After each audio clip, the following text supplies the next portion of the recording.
En 1325, un jeune homme franchit les portes de Tanger, au Maroc. Son nom figure aujourd'hui parmi ceux des plus grands explorateurs de l'histoire. Il s'appelait Ibn Battuta. Âgé de seulement 21 ans, sans un sou en poche ni gardes armés, il quitta sa maison avec un seul but, accomplir le Hajj, le pèlerinage sacré, à la Mecque. À cette époque, c'était une entreprise périlleuse qui pouvait durer 1 an ou 2, mais le destin en décida autrement. Ibn Battuta ne revint pas chez lui pendant 28 ans. Durant cette période, il parcourut 126 000 kilomètres. Pour vous donner une idée de l'ampleur de son périple, cela représente 3 fois le tour de l'équateur. C'est 3 fois la distance parcourue par le célèbre Marco Polo. Son itinéraire le mena à travers les sables brûlants du Sahara, les jungles suffocantes de l'Inde et les palais dorés et étincelants de la Chine. Mais le chapitre le plus passionnant et le plus mystérieux de ses voyages fut sans doute sa visite à la Horde d'Or durant la période de sa prospérité la plus éclatante et la plus glorieuse. Lorsqu'Ibn Battuta franchit les frontières du domaine du Khan d'Ouzbékistan, il pénétra dans un monde qu'il n'avait jamais vu auparavant. Au milieu du XIVe siècle, les steppes eurasiennes n'étaient pas seulement une vaste étendue. Elles étaient le domaine personnel d'un homme devant lequel tout le continent tremblait. Le Khan d'Ouzbékistan était un souverain dont la volonté faisait loi pour des millions d'hommes. C'est à sa porte, à Saraï-Berké, que les princes russes se présentèrent humblement. Ivan Kalita et Mikhaïl Tverskoï le savaient parfaitement. Un simple haussement de sourcils du Khan, un mot, et leur vie, comme le destin de leur principauté, s'achèverait. Mais Ibn Battuta ne voyait pas la horde avec les yeux d'un vassal apeuré, mais avec ceux d'un explorateur curieux. Et ce qu'il vit le bouleversa profondément. Imaginez une vaste steppe ondulant sous le vent. Soudain, quelque chose d'incroyable apparaît à l'horizon. Ce n'est ni une caravane, ni une armée. C'est une ville ambulante gigantesque. Ibn Battuta décrit des milliers de chariots énormes, appelés arabas. Ces chariots transportaient non seulement des coffres de marchandises, mais des maisons entières, des mosquées avec des minarets et même des cuisines de campagne d'où s'échappaient des volutes de fumée. Les roues de ces chariots étaient si énormes que le conducteur pouvait à peine atteindre leurs essieux. Ce colosse tout entier roulait à travers la steppe au son de milliers de sabots et au grincement des roues de bois. Mais le plus étonnant se produisit lorsque le Khan décida de s'arrêter. D'un simple signal du souverain, ce chaos se transforma en une métropole parfaitement ordonnée. Les chariots s'alignèrent en rangs serrés, formant de larges avenues et d'agréables places. Au centre se dressait la tente dorée du Khan, qui brillait au soleil d'une telle intensité qu'elle en était éblouissante. Dans ce monde rude, imprégné des odeurs de sueur de cheval et d'herbe de la steppe, Ibn Battuta fut frappé par la condition féminine. Pour un homme élevé dans le strict respect des traditions du Maghreb islamique, ce fut un véritable choc culturel. Il décrit avec un étonnement non dissimulé comment les 4 épouses du Khan, les Khatoun, siégeaient auprès de leur mari sur un immense trône d'or incrusté de rubis et d'émeraudes. Elles ne cachaient pas leur visage. Elles participaient activement aux affaires de l'État et recevaient les ambassadeurs. Chacune disposait de son propre personnel de serviteurs, de ses propres revenus et même d'unités personnelles de guerriers. L'une des épouses ouzbèques, Bayaloun Khatoun, était la fille de l'empereur byzantin. C'est grâce à sa suite qu'Ibn Battuta put réaliser son rêve de longue date, atteindre Constantinople. Il vit comment la princesse, de retour dans sa patrie, modifia peu à peu ses habitudes et comment guerriers turcs et nobles byzantins se mêlaient dans sa suite. C'était un creuset de cultures uniques en son genre qui n'existait qu'ici, au carrefour des mondes. Mais plus notre voyageur s'enfonçait vers le nord, plus les événements qu'il consignait dans ses notes devenaient étranges, voire effrayants. À Bulgare, sur les rives de la Volga, il fut confronté pour la première fois à un phénomène qui faillit le rendre fou, la brièveté des nuits d'été. Ibn Battuta raconte qu'il avait à peine terminé sa prière du soir et qu'il s'apprêtait à se coucher lorsque l'aube pointait déjà à l'horizon et que le muezzin appelait de nouveau les fidèles à l'office du matin. Pour un homme habitué à l'équilibre du jour et de la nuit en Afrique, cela semblait une violation des lois de la nature, presque la fin du monde. C'est là, à Bulgare, qu'il entendit des légendes glaçantes sur le mystérieux pays des ténèbres, situé encore plus au-delà de l'horizon septentrional. Seuls les marchands les plus désespérés et les plus avides s'aventuraient en ces contrées au froid éternel. Ibn Battuta décrit leur voyage comme une descente aux enfers. Ils voyageaient sur de petites traîneaux tirés par des chiens. Ces chiens valaient leur pesant d'or. Un chef de meute expérimenté pouvait coûter plus de 1000 dinars d'or. les voyageurs parlèrent à Batuta du troc silencieux. Les marchands apportaient leurs marchandises à un endroit précis en lisière de forêt, les laissaient là et regagnaient leur campement pour la nuit. Au matin, ils y trouvèrent des piles des fourrures les plus précieuses, zibelines, hermines et renards argentés. Mais le plus étrange était que personne n'avait jamais vu ceux qui apportaient ces fourrures. On disait qu'il s'agissait d'esprits de la forêt ou d'êtres vivants dans les ténèbres éternelles dont les yeux ne pouvaient supporter la lumière du jour. Ibn Battuta lui-même souhaitait s'y rendre, mais ses guides l'en dissuadèrent, affirmant que le risque était trop grand et qu'il n'y avait aucun bienfait pour l'âme en ces lieux. L'hiver surprit le voyageur près d'Astrakhan. Il y découvrit une autre merveille du génie nomade. Pour permettre au Khan et à sa vaste suite de traverser sans encombre les rivières gelées, la glace avait été transformée en une véritable route. Recouverte d'une épaisse couche de foin et de paille, elle empêchait les sabots des chevaux de glisser et les lourds chariots de s'enfoncer. C'était un monde de contrastes saisissants. D'un côté, la richesse exorbitante des souverains, la vaisselle d'or et les soieries importées de Chine. De l'autre, les lois dures et impitoyables de la steppe. Ibn Battuta frissonna en décrivant la justice de la horde. Pour le vol d'un seul mouton, le coupable était contraint d'en restituer 9. Si un homme pauvre ne possédait pas de bétail, ses enfants étaient réduits en esclavage. Dans ce monde, l'ordre était maintenu par la peur et la volonté de faire du Khan. Après avoir traversé les monts Oural glacés, Ibn Battuta se dirigea vers Khorezm et Boukhara. Ces grands centres de la civilisation islamique, jadis les perles de l'Orient, portaient encore les stigmates de la catastrophe survenue un siècle plus tôt. Le voyageur décrit Boukhara comme une ville fantôme. Des mosquées majestueuses se dressaient, leurs dômes effondrés, et les bibliothèques, où avaient œuvré les plus grands esprits de l'humanité, n'étaient plus que ruines.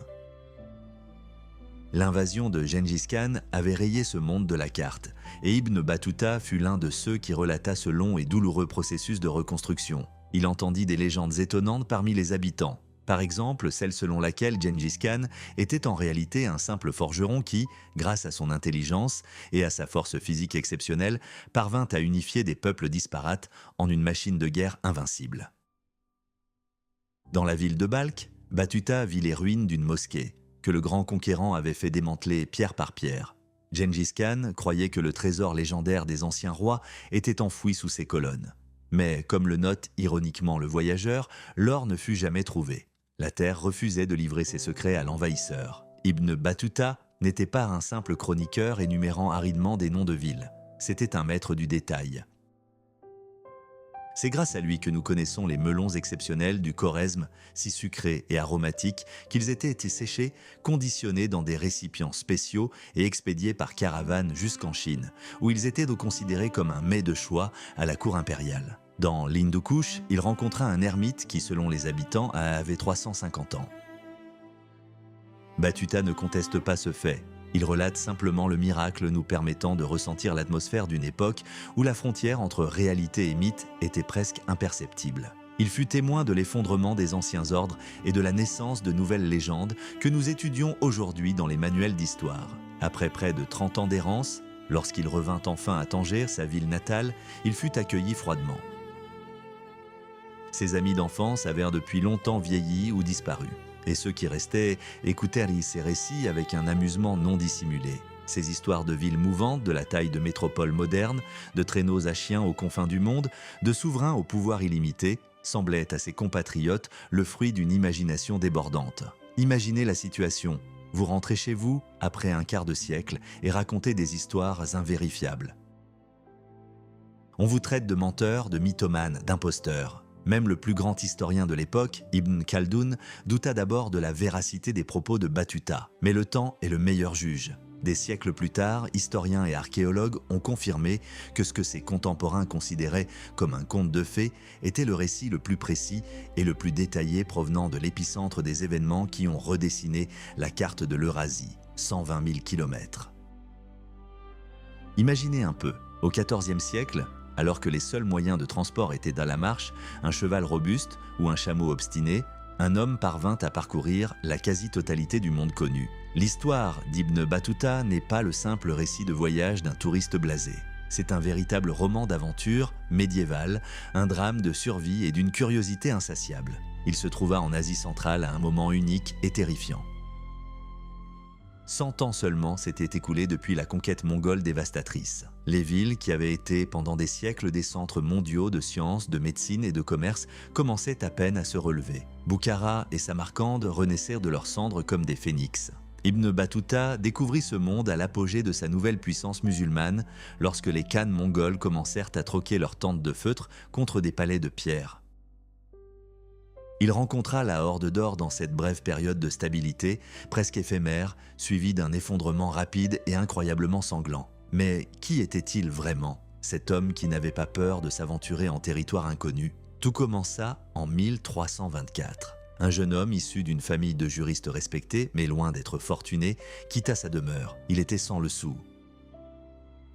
À Tunis, il avait l'air si pitoyable que le souverain local, voyant ses vêtements en lambeaux et son regard affamé, lui offrit une robe neuve et quelques pièces, par pure compassion. Qui aurait cru que ce vagabond sans le sou s'assiérait, quelques années plus tard, à la même table que des empereurs et des sultans? C'est sur les routes qu'il éveilla ce même esprit de découverte qui ne s'éteindrait pas pendant 3 décennies. Sa devise devint une phrase digne d'être gravée dans le granit. Ne jamais emprunter 2 fois le même chemin. Ibn Battuta n'était pas un géographe au sens traditionnel du terme. Les coordonnées précises et les côtes ne l'intéressaient pas. Ce qui l'intéressait, c'étaient les gens. En somme, il fut le premier véritable chroniqueur de voyage de l'histoire. Tout comptait à ses yeux. Le présent que lui offrait le sultan, la place d'honneur qu'il occupait lors d'un festin, les miracles et les tours accomplis par les saints errants locaux et le montant exact des impôts que les paysans égyptiens payaient sur leurs champs. Au Caire du XIVe siècle, il était saisi d'admiration. Il décrivait la ville comme une mer grouillante et infinie, où les grands érudits côtoyaient les vauriens et où les hommes saints vivaient aux côtés de dangereux scélérats. Ses écrits sont la voix vivante et vibrante de cette époque. Il nous offre une occasion rare de voir le monde à travers les yeux de quelqu'un qui n'était pas simplement de passage, mais immergé au cœur même de la vie. Il assista à des conférences à Damas, reçut le droit officiel d'enseigner les textes sacrés et en même temps rêvait d'une Inde fabuleuse dont les légendes avaient enflammé son imagination depuis l'enfance.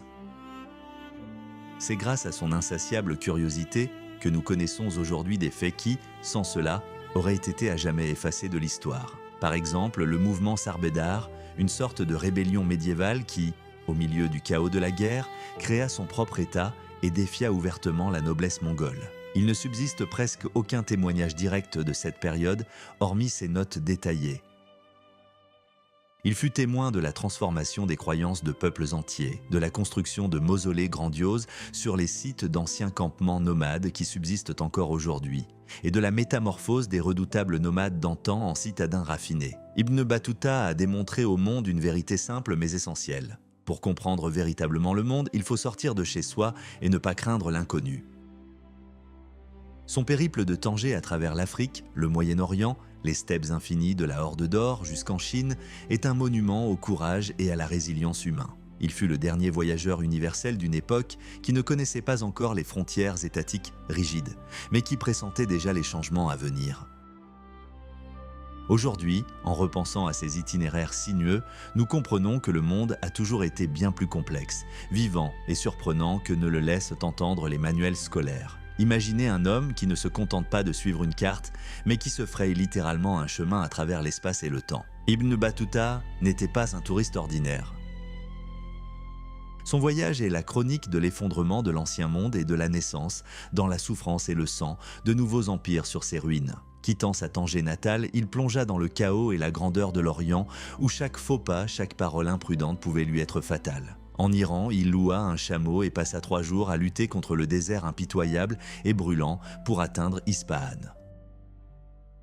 Mais au lieu d'un conte de fées orientales avec ses fontaines et ses jardins, il découvrit une ville déchirée par de féroces guerres intestines. Chiites et sunnites s'y livraient d'interminables batailles de rue et les corporations d'artisans étaient devenues une force politique redoutable, avec laquelle même les souverains les plus brutaux devaient composer. Mais Battuta était un maître de la diplomatie. À Shiraz, il se lia d'amitié avec des théologiens influents et parvint à obtenir simultanément le titre de juge de 2 sectes religieuses. Ce fut son sésame, son laissez-passer lui ouvrant les portes des palais, des côtes africaines aux plaines indiennes. Même la légendaire Bagdad ne lui offrit que l'ombre de sa gloire passée. La ville, jadis véritable centre du monde, lui apparaissait désormais comme un majestueux amas de ruines. Ibn Battuta erra parmi les mosquées et les tombeaux des grands califes encore debout, ressentant physiquement le souffle d'un âge d'or révolu. Mais il n'était pas du genre à s'attarder sur la mélancolie. Ayant reçu la charte du sultan, il entreprit son voyage, documentant absolument tout, des premiers gisements de pétrole où le liquide noir jaillissait directement du sol, aux intrigues politiques les plus subtiles à la cour des émirs. Il était irrésistiblement attiré par le sud, vers le Yémen et au-delà, vers l'inconnu total des côtes africaines. Le voyage était périlleux. En mer Rouge, un vent contraire faillit détruire sa frêle embarcation, jetant le voyageur épuisé sur le rivage au milieu de bédouins sauvages. Mais Ibn Battuta était d'une obstination incroyable. Il finit par atteindre Mogadiscio, le port le plus riche de l'époque.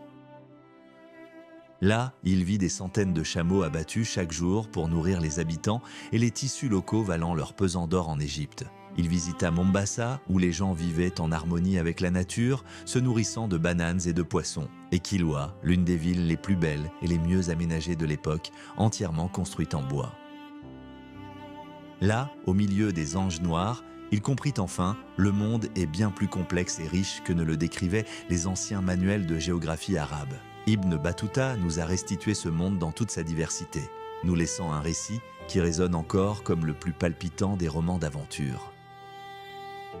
Mais le tournant le plus spectaculaire, et peut-être le plus inattendu, de son destin survient lorsqu'Ibn Battuta décide enfin d'échanger son humble bâton de pèlerin contre la riche caravane d'un marchand influent. Il n'est plus le jeune homme pauvre qui avait quitté Tanger sur un vieil âne. Désormais, il est entouré d'épouses, de nombreuses concubines et d'esclaves fidèles, et derrière lui se trouvent de lourdes ballots chargés d'épices rares, d'étoffes précieuses et de bijoux. Son nouvel objectif est ambitieux et périlleux. La Horde d'Or, un État mystérieux et puissant du Nord. Il traverse la mer Noire tumultueuse à bord d'un navire marchand génois et se retrouve soudain à Dashti Kipchak, la légendaire Grande Steppe. Un spectacle inimaginable se déploie devant lui, lui qui habite les montagnes du Maroc, un océan de verdure infini et vibrant où, sur des centaines de kilomètres, pas un seul arbre, pas une seule colline familière. C'est un espace où le temps lui-même s'écoule différemment, ne se mesurant plus en heures, mais en longs mois de voyage sur de lourdes charrettes grinçantes. Au quartier général du Khan ouzbek, le Marocain est témoin d'une transformation saisissante. Les nomades austères d'hier, dont les aïeux prenaient encore les villes d'assaut, règnent désormais sur de vastes territoires avec une grâce étonnante. Battuta, doté d'un talent exceptionnel pour gagner les faveurs des gens, s'attire si rapidement les faveurs du Khan qu'on lui confie une mission quasi impossible. Accompagner l'une des épouses du souverain, une princesse byzantine, lors de son retour triomphal à Constantinople, sa ville natale. 36 jours passés dans la capitale de Byzance, en ruine mais encore d'un luxe éblouissant, se transforment pour lui en un temps de triomphe absolu. Honneur personnel de l'empereur, promenade sous les voûtes de Sainte-Sophie, présent généreux. À cet instant précis, l'humble voyageur se métamorphose en une figure d'envergure mondiale, un homme qui unit des civilisations en guerre. Mais la soif de voir les confins du monde le hante. Il se sent même attiré par Bulgare, par la Volga, où il rêve de contempler de ses propres yeux la merveille naturelle dont les érudits arabes ont écrit les légendes, les nuits d'été incroyablement courtes, où la lueur du soir a à peine le temps de s'estomper qu'une nouvelle aube se lève à l'horizon. Un projet fou germe dans son esprit, voyager jusqu'au mystérieux pays des ténèbres de la Petchora, où, selon la rumeur, on voyage en traîneau à chien et on commerce des fourrures sans se voir.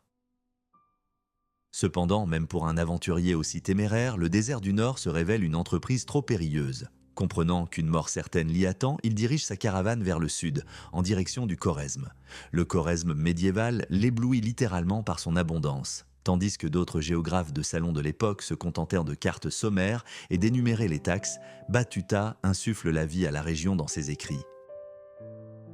Il relate d'anciennes légendes selon lesquelles le nom même de Khorezm se traduit par viande et combustible, les deux principaux symboles d'une vie prospère, confortable et sûre à cette époque. Il décrit des jardins à perte de vue où mûrissent les meilleurs melons du monde séchés et exportés jusqu'en Chine, et de vastes mûriers nourrissant des millions de vers à soie. Les marchés du Khorezm lui apparaissent comme de véritables villes, où l'on trouve de tout, des perles indiennes aux fourrures russes, et les habitants l'étonnent par leur hospitalité, frôlant parfois le fanatisme. Il n'était pas rare que des voisins se disputent avec ferveur pour avoir le droit d'héberger et de nourrir un visiteur en premier. Mais l'histoire est toujours faite de contrastes et parfois d'une cruauté effroyable. Arrivé dans la légendaire Boukhara, Ibn Battuta ne peut ni ne veut cacher sa profonde déception. La ville, considérée pendant des siècles comme le cœur intellectuel et spirituel de l'islam, gisait encore en ruine, ne s'étant jamais remise du coup dévastateur porté par Gengis Khan un siècle plus tôt. Mosquées en ruine, médersas envahies par les mauvaises herbes, déclin du savoir jadis florissant remplacé par le fanatisme et la misère la plus abjecte. Boukhara lui apparaît comme une pâle ombre décharnée de sa gloire passée. Ses descriptions du lieu sont empreintes d'une douleur presque physique. Lui, qui avait vu le monde à son apogée, comprenait mieux que quiconque la fragilité de la culture humaine et la facilité avec laquelle la plus grande civilisation peut s'effondrer sous le joug des conquérants. Ibn Battuta, par son propre exemple, a démontré une vérité simple mais essentielle. Pour comprendre véritablement le monde, il faut trouver la force de s'aventurer au-delà de son foyer. Son périple épique de Tanger à travers les steppes infinies de la Horde d'Or jusqu'aux confins de la Chine est bien plus qu'un simple itinéraire. C'est un véritable monument à la curiosité et au courage humain. Il devint peut-être le dernier voyageur universel de cette époque unique, non encore divisé par des frontières étatiques rigides et des barbelés, mais déjà imprégné du souffle froid du changement à venir. Et aujourd'hui, lorsque nous contemplons ces lignes sinueuses sur la carte, nous comprenons soudain que l'histoire n'est pas une suite de dates arides dans un manuel jauni, mais un flux vivant et palpitant d'êtres humains, d'idées audacieuses et de grandes découvertes, parfois fortuites. Nous avons l'habitude de considérer l'histoire comme immuable, gravée dans le granit, mais en réalité, elle est plutôt comme du sable, nous échappant sans cesse. Parfois, pour discerner la vérité, il faut mettre de côté les belles légendes officielles et regarder le monde à travers les yeux d'un témoin direct. C'est précisément ce qu'a fait Ibn Battuta lorsqu'il se trouva en Asie centrale. À cette époque, un paradoxe étrange, presque surréaliste, y régnait. Des géographes de salon comme Al-Umari continuèrent de décrire Boukhara comme un jardin d'Éden florissant, s'appuyant sur des ouvrages poussiéreux vieux de 3 siècles. Ils brossèrent des tableaux de marchés animés et de bibliothèques majestueuses dans leurs traités. Mais lorsque les sabots du cheval de Battuta martelèrent les pavés de la ville, il vit quelque chose d'effroyable. Une ruine s'étendait devant lui. La ville ne s'était toujours pas remise du cauchemar mongol, et le ton irrité, presque colérique de ses notes de voyage était très probablement dû à l'amère déception que l'on ressent lorsqu'on s'attend à rencontrer une légende, mais qu'on ne trouve que vide et désolation. Alors, qui croire ? Les chroniques officielles figées ou le voyageur errant? La réponse à cette question se trouve dans des documents arides de la même époque découverts par les archéologues. Ils font constamment état de canaux abandonnés, de frontières disparues et de vastes étendues désolées. Là où se dressaient jadis des minarets et où les greniers croulaient sous le grain, il ne restait plus que de hautes collines envahies par les épines. C'était la leçon la plus frappante et la plus brutale de la rapidité avec laquelle les fruits de siècles de labeur de milliers de personnes pouvaient être réduits à néant. Sa prochaine destination était Samarcande.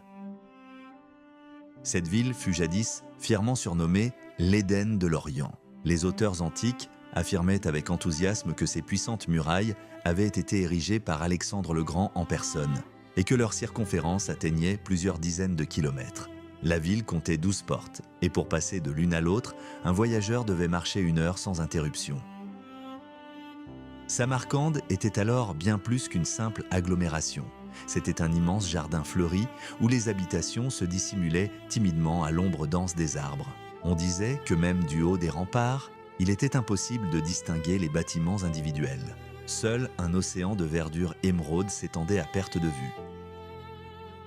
C'est ici, à la fraîcheur des canaux d'irrigation, que naquit le célèbre papier de Samarcande qui, pendant des siècles, fournit aux érudits, calligraphes et poètes, de Bagdad jusqu'en Espagne, des feuilles de papier vierge. Mais même ici, Battuta ne voyait que des échos, des ombres de sa grandeur passée.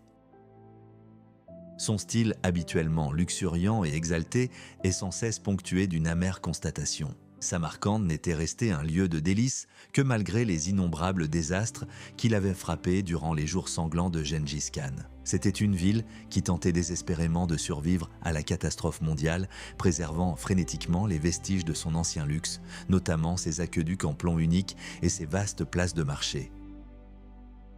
Quittant ces terres désolées, Batuta se lança dans une aventure périlleuse et quasi impossible.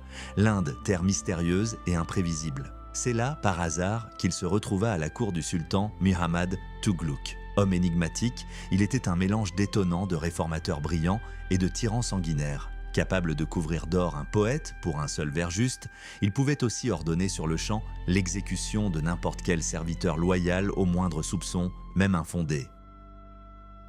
Batuta parvint à se maintenir à cette cour tumultueuse pendant 8 ans. Il y exerça la fonction de juge en chef, vécut dans l'or, possédait plusieurs villages et habitait un somptueux palais au cœur de Delhi. Mais en 1342, sa fortune s'effondra du jour au lendemain. Une simple visite imprudente à un ermite déchu et saint, et Batuta se retrouva lui-même sous le coup d'un soupçon mortel.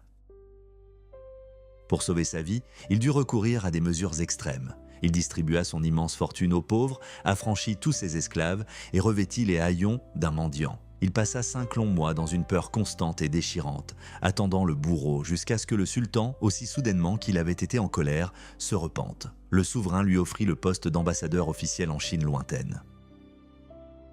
Il semblait que le destin capricieux lui accordait une seconde chance de briller, mais ce n'était que le début des épreuves les plus terribles de sa vie.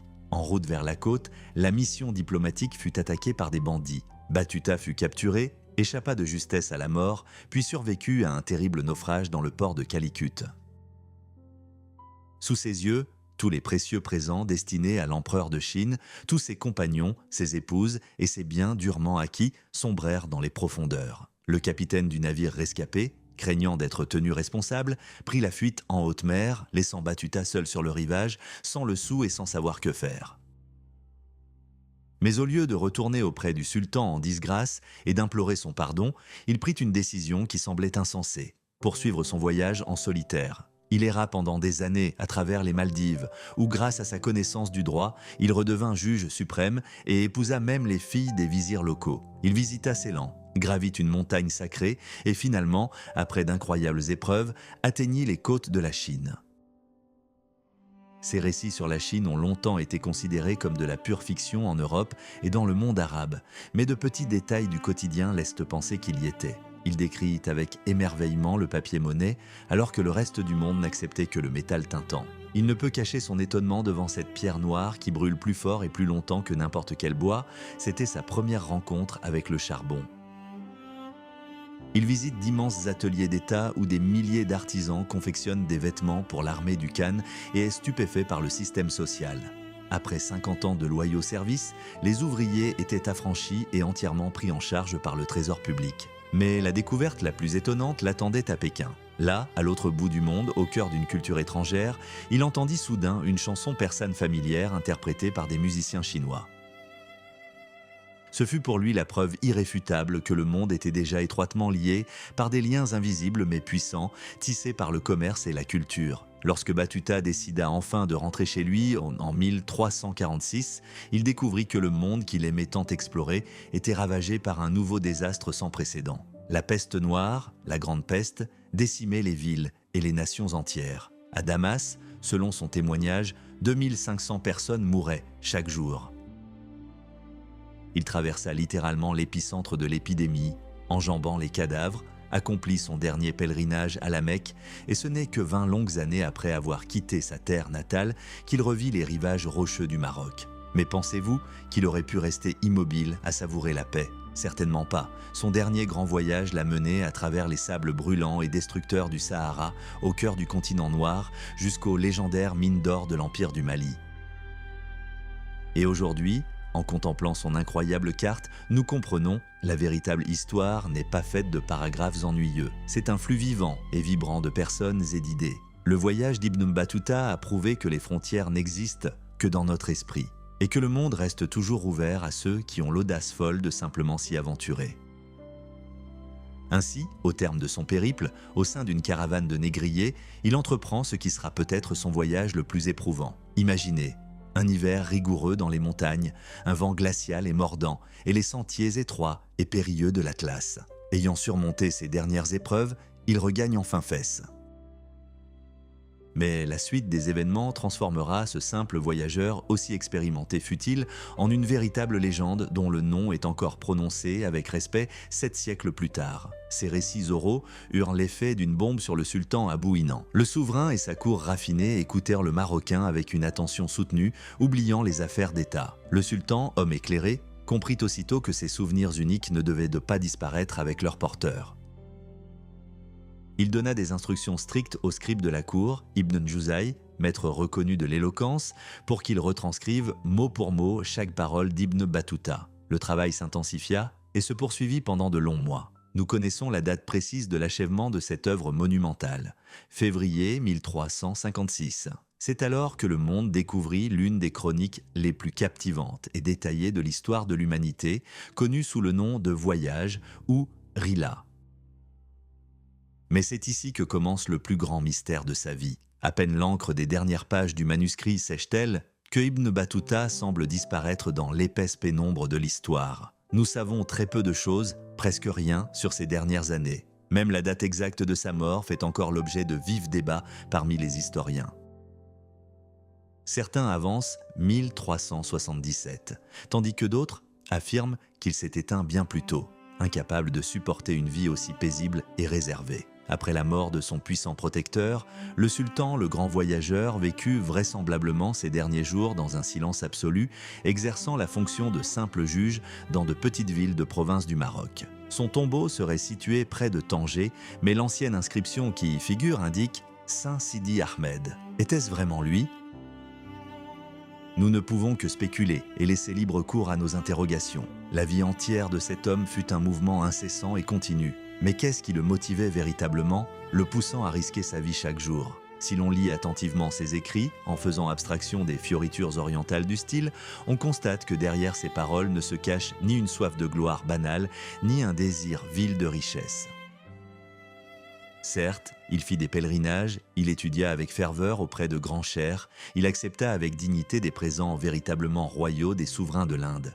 Mais tout cela n'était que la partie émergée d'un immense iceberg. Ibn Battuta appartenait à cette race rare, aujourd'hui presque éteinte, d'explorateurs pour qui le monde n'était pas qu'une simple carte routière, mais un défi personnel. Il était animé d'une soif de connaissances pures, presque enfantine, insatiable. Il écrivit lui-même à plusieurs reprises que, plus que tout au monde, il désirait contempler des merveilles, entendre parler de prodiges et éprouver son destin. Il suivait une règle inflexible, presque fanatique, qui rendait ses itinéraires si insensés et illogiques pour un simple marchand, ne jamais emprunter 2 fois le même chemin. Ni le manque d'argent, ni les dangers mortels, ni les supplications de ses proches ne pouvaient le contraindre à dévier de cette voie choisie une fois pour toutes. De nombreux chercheurs modernes se demandent souvent pourquoi Ibn Battuta s'est-il si rarement rendu dans les pays chrétiens d'Europe ? La réponse est à la fois simple et extrêmement pragmatique pour l'époque. À cette époque, la religion était son seul et plus précieux passeport. Ibn Battuta n'était ni un marchand de profession ni un médecin compétent. Il était avant tout un expert en droit islamique, un juge qualifié, un cadi. Dans n'importe quel pays musulman, même le plus reculé, ce statut lui garantissait automatiquement l'hospitalité, la nourriture et le profond respect de son entourage. Hors de ce monde familier, il serait instantanément devenu un vagabond sans le sou, dont la vie n'aurait eu aucune valeur. Pour lui, le Marocain a parcouru des distances colossales et visité tant de pays qu'aucun autre voyageur de l'Antiquité ou du Moyen-Âge n'aurait pu l'imaginer. Il n'a pas simplement voyagé d'un point A à un point B, il a vécu le voyage, il l'a assimilé, il en est devenu partie intégrante. Et son héritage n'est pas un simple livre sur une étagère, mais la preuve vivante que l'esprit humain est sans limite lorsqu'il est animé par le grand rêve de découvrir ce qui se cache au-delà de l'horizon. Jusqu'à ces notes, imaginez. Le célèbre historien et philosophe Ibn Khaldoun, l'un des plus grands esprits de l'époque, doutait ouvertement de la véracité de ces récits. Il pensait que le cerveau humain était incapable d'assimiler autant de pays et d'événements sans se perdre dans la fiction. Mais c'est précisément cette méfiance totale envers l'élite intellectuelle de l'époque qui a poussé notre héros à une extrême précision, presque pédante dans ses descriptions. Il a développé une méthode pour saisir la réalité unique au Moyen-Âge. Dans ses récits, il traçait une ligne claire et infranchissable. Voici ce que j'ai vu de mes propres yeux, et voici ce que tel ou tel cher vénérable m'a raconté dans telle ou telle mosquée. C'était une tentative de créer une image objective du monde à une époque où la frontière entre géographie et mythologie était pratiquement effacée. Le sort de son héritage resta longtemps incertain, comme dans un thriller. À un moment donné, le texte original et complet de ces notes fut impitoyablement abrégé par des copistes, remanié au gré des modes et presque perdu dans les méandres poussiéreux des siècles. Il semblait que la voix du grand voyageur se soit tue à jamais. Ce n'est qu'au XIXe siècle que des chercheurs européens, tels des détectives professionnels, commencèrent à exhumer des fragments épars de vieux manuscrits dans des bibliothèques abandonnées d'Alger et de Fès, au Maroc. Fragment après fragment, comparant des copies déformées, scrutant l'encre décolorée par le temps et restaurant les pages abîmées par l'humidité, ils reconstituèrent la grande mosaïque de ces voyages. Aujourd'hui, nous comprenons que l'œuvre d'Ibn Battuta n'était pas un simple voyage touristique, c'était un véritable exploit humain. Voici l'histoire d'un homme, animé par une curiosité insatiable et une soif de connaissance, qui a su embrasser le vaste monde de son époque. La quête de la vérité dans cette histoire s'apparentait à une enquête criminelle complexe, avec des preuves éparpillées sur plusieurs continents. Les chercheurs étaient confrontés à un défi colossal. Comment reconstituer la voix authentique de cet homme alors que ses paroles avaient été censurées, abrégées et délibérément déformées pendant des siècles? Seuls 2 manuscrits relativement complets prenaient de la poussière sur les étagères des grandes bibliothèques européennes, mais un examen plus approfondi révélait que même ceux-ci étaient truffés d'erreurs de copistes et d'étranges ajouts manifestement tardifs. Les chercheurs du XIXe siècle durent littéralement passer au crible ces strates. La situation était encore compliquée par les limitations techniques des presses d'imprimerie de l'époque. Les éditeurs ne pouvaient tout simplement pas se permettre d'imprimer des volumes imposants avec des commentaires savants détaillés sur chaque paragraphe. De ce fait, une quantité considérable d'informations inestimables sur les variantes textuelles fut tout simplement jetée aux oubliettes de l'histoire pour s'adapter à un format de publication commerciale. Mais la quête de l'original ne cessa jamais. Les pistes menèrent à Madrid, aux archives portugaises, puis à Fès, au Maroc, qui avait gardé ses secrets pendant des siècles. Peu à peu, 5 manuscrits principaux émergèrent de l'oubli, constituant le fondement de notre compréhension de ce que cet homme a réellement vu. Des traducteurs du monde entier, du brouillard londonien aux steppes d'Orenbourg, s'efforcèrent pendant des décennies de percer les mystères de sa langue. Certains rédigèrent des comptes rendus savants, rigoureux et précis, tandis que d'autres créèrent des récits libres, presque littéraires, qui furent dévorés par les aventuriers. Ce n'est qu'au XXe siècle, grâce au travail titanesque des orientalistes, que le monde put enfin apprécier toute la profondeur de la personnalité d'Ibn Battuta. Quel est le secret de son incroyable magnétisme qui demeure intact 7 siècles plus tard? La réponse est simple, il n'était pas un géographe ennuyeux et aride, se contentant de consigner méthodiquement des coordonnées et des altitudes. C'était un témoin vivant et sensible, n'hésitant pas à admettre ses faiblesses humaines, ses peurs et son admiration sincère. Tandis que d'autres auteurs de son époque se perdaient dans des débats théologiques et la scolastique, il décrivait le monde comme un flot de vie vibrant et incessant. Ces aventures ne sont pas une liste formelle de villes et de dates, mais les mémoires profondément personnelles d'un homme qui voulait goûter à ce monde, le ressentir de sa propre chair. Il alliait de façon surprenante une religiosité profonde et sincère à une ouverture d'esprit étonnante pour son temps. Il pouvait croire sincèrement aux miracles accomplis par les saints anciens, et pourtant, avec la précision d'un reporter professionnel, il saisissait les moindres détails de la vie quotidienne, les particularités des cuisines nationales et les coutumes de peuples lointains qui lui étaient étrangers. Rappelons-nous sa description d'Urgence, capitale du Grand Choresme. Au XIVe siècle, c'était une véritable métropole dont l'immensité stupéfiait tout voyageur. Ibn Battuta, quelque peu horrifié, écrit que la foule sur les marchés était si dense qu'il était impossible, pris dans ce tourbillon humain, d'avancer ou de reculer. La ville était constamment agitée et tumultueuse, telle une mer déchaînée. Pourtant, notre héros n'était guère susceptible d'être surpris par quoi que ce soit. Il avait déjà visité le majestueux Caire et l'antique Damas. Mais le Khorezm parvint à percer la carapace du voyageur aguerri. Il ne se contenta pas de regarder autour de lui. Il s'imprégna de l'atmosphère. Son récit sur les fameux melons du Khorezm mérite à lui seul d'être mentionné. Leur douceur et leur arôme étaient aussi légendaires que les habitants développèrent toute une technique d'exportation. Les melons étaient découpés en fines tranches, séchés sous un soleil de plomb, puis expédiés par d'immenses caravanes vers l'Inde et la Chine, des contrées incroyablement lointaines. Il s'agissait de mets délicats de renommée mondiale, une véritable marque de fabrique du Moyen-Âge dont Ibn Battuta se souvenait avec un plaisir gastronomique non dissimulé, même des années plus tard. Cependant, derrière l'éclat superficiel des marchés et le délice des mets raffinés se cachait une réalité sociale et politique complexe. Le voyageur ouvre les portes d'un monde où le pouvoir spirituel surpassait parfois infiniment celui de l'épée et de l'or.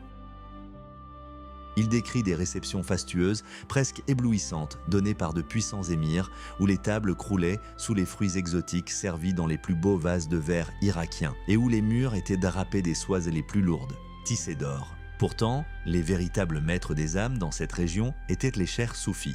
Notre voyageur séjournait presque toujours dans leur demeure, les zaouïas.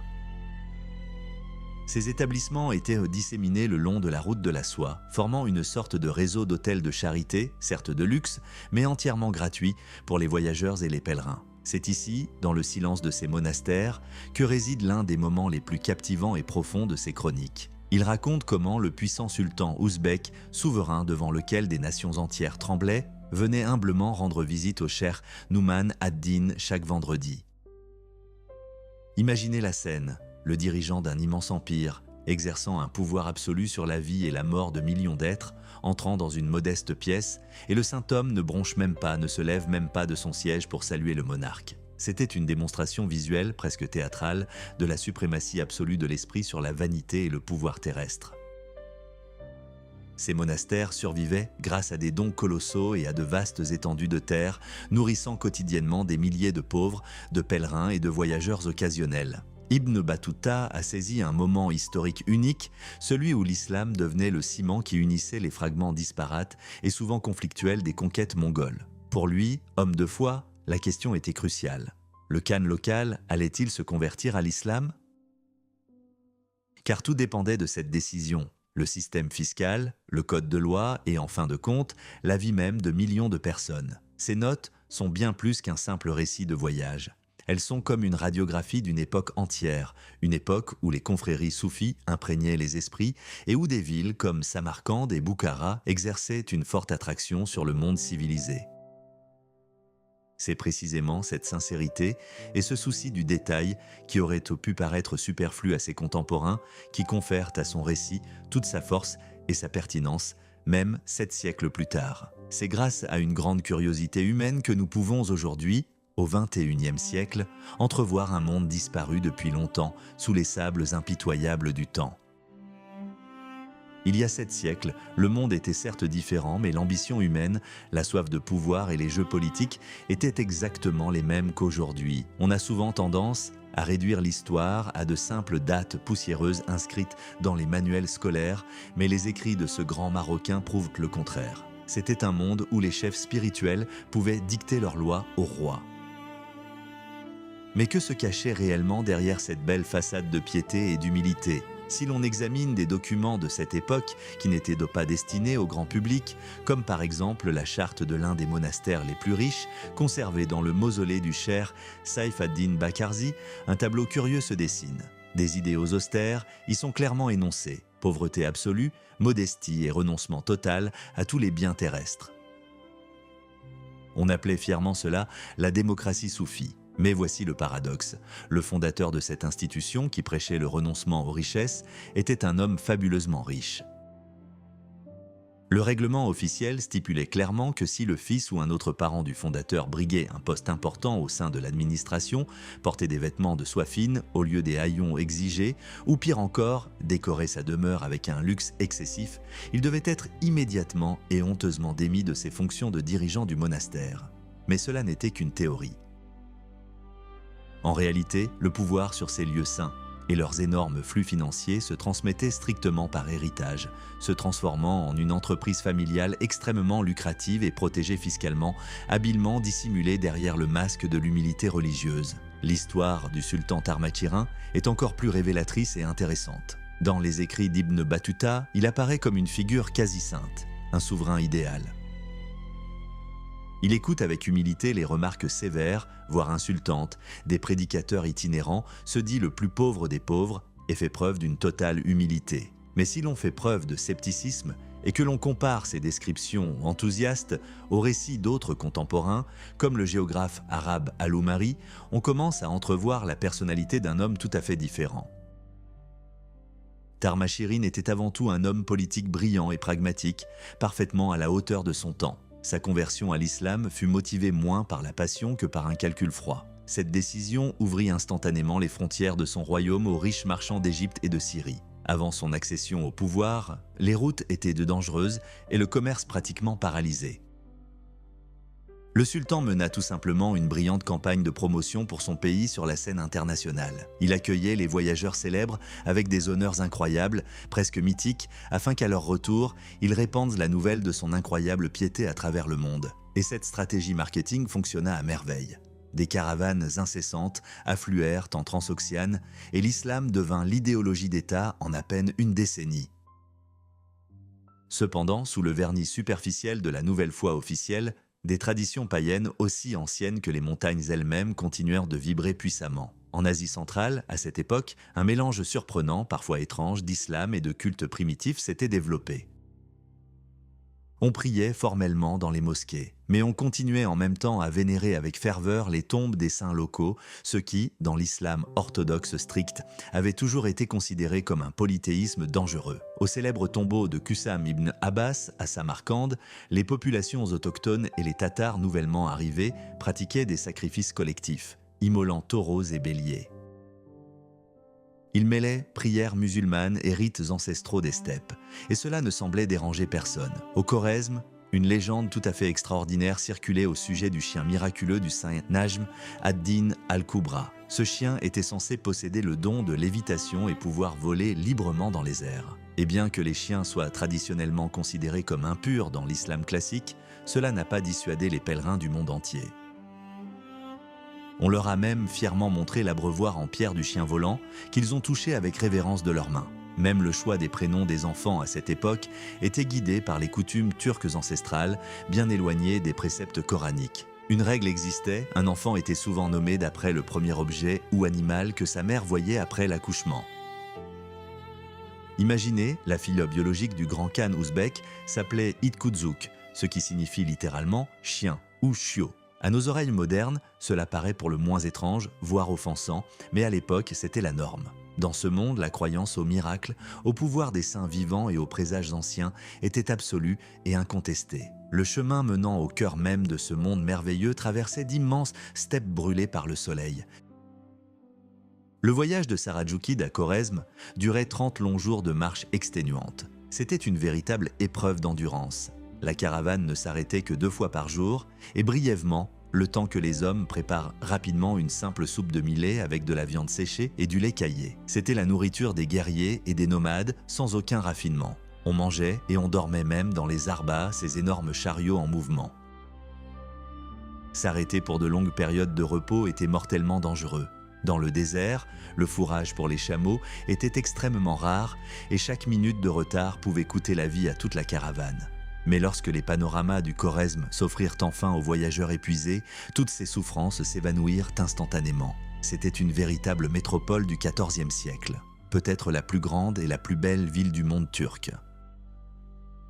Ibn Battuta raconte qu'il se retrouva bloqué au centre d'une place de marché, incapable de bouger tant la foule était dense. L'ordre dans cette immense fourmilière humaine était maintenu d'une main de fer. La discipline religieuse était stricte. Des muezzins, des messagers spéciaux, faisaient leur tournée des quartiers résidentiels avant chaque prière. Quiconque manquait un office religieux à la mosquée sans excuse valable était immédiatement puni.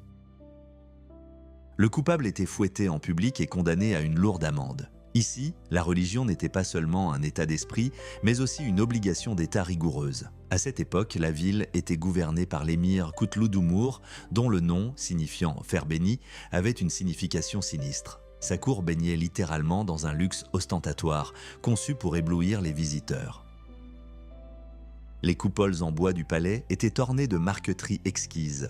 Les murs étaient tapissés d'étoffes multicolores confectionnées par les meilleurs artisans et les plafonds recouverts de soie précieuse tissée d'or. Lors des réceptions officielles, les invités se voyaient servir des grues rôties, un mets rare et raffiné, d'exquises pâtisseries au beurre frais et des grenades pelées, le tout présenté dans d'imposants bols en or accompagnés de cuillères assorties. L'émir lui-même souffrait déjà de la goutte, une affection classique des riches et des aristocrates de l'époque, causée par les excès de nourriture grasse et de vin. Il tenait court, allongé sur de moelleux coussins de soie, incapable de se tenir debout, mais conservant néanmoins une autorité absolue. C'est ici, au Khorezm, que notre voyageur reçut un généreux présent, 500 dirhams d'argent plus 500 autres pour un festin d'adieu. Il quitta finalement la ville, non pas les mains vides, mais sur un magnifique cheval noir acquis grâce à cet argent. Cette histoire est bien plus que la simple chronique des pérégrinations d'un homme. Elle témoigne de la façon dont une curiosité insatiable nous a permis, aujourd'hui, d'entrevoir un monde disparu depuis longtemps, ne laissant derrière lui que de vagues légendes de chiens volants, d'émirs sévères et de grands sultans marchands. Sur ce magnifique cheval noir, notre héros quitte le Khorezm, à la fois hospitalier et austère. Derrière lui s'étendent non seulement les hauts remparts de la cité, mais aussi toute une série de rencontres, de destins et de visages qui paraissent incroyables, même pour cette époque troublée. De nouveaux horizons, de nouveaux dangers et de nouvelles découvertes l'attendent. Des découvertes qui changeront à jamais la perception qu'a l'humanité de l'immensité et de la diversité de notre planète. Son voyage se poursuit et chaque étape devient une ligne du grand livre de l'histoire, que nous continuons de lire aujourd'hui. Notre héros quitte Khorezm, le martèlement des sabots de son cheval noir résonnant sur la route poussiéreuse qui s'éloigne des imposantes portes de la cité. Derrière lui ne se dressent pas seulement des remparts, mais un monde entier tissé de contradictions, où le luxe des palais côtoyait un ascétisme rigoureux, et où de grands souverains pouvaient se montrer plus modestes que leurs sujets. Le voyage à travers ces contrées fut toujours une épreuve, mais c'est ici, au carrefour des civilisations, que se sont déroulées des histoires qui, des siècles plus tard, semblent être des légendes vivantes. L'une de ces... Le voyageur, habitué à ce qu'en Orient, le statut social se perçoive de loin, ne ralentit même pas. Il passa son chemin sans même un bref signe de tête, absorbé par ses pensées sur la grandeur du Khorezm. Ce n'est qu'à l'extérieur, lorsque la fraîcheur du soir lui caressa le visage, que quelqu'un le rattrapa et lui murmura des mots à l'oreille qui le firent aussitôt rougir de honte. Cette personne, cette femme que vous veniez d'ignorer, n'était autre que Turabek Khatoun en personne. Pouvez-vous... Si vous... La demande pour ces melons était telle qu'ils étaient transportés sur des milliers de kilomètres jusqu'en Chine et en Inde. Mais comment acheminer ce fruit périssable à travers les déserts brûlants? Les populations locales firent de preuve d'une ingéniosité et d'un génie culinaire remarquables. Elles coupèrent les melons en longues lamelles et les firent sécher sous le soleil impitoyable d'Asie centrale.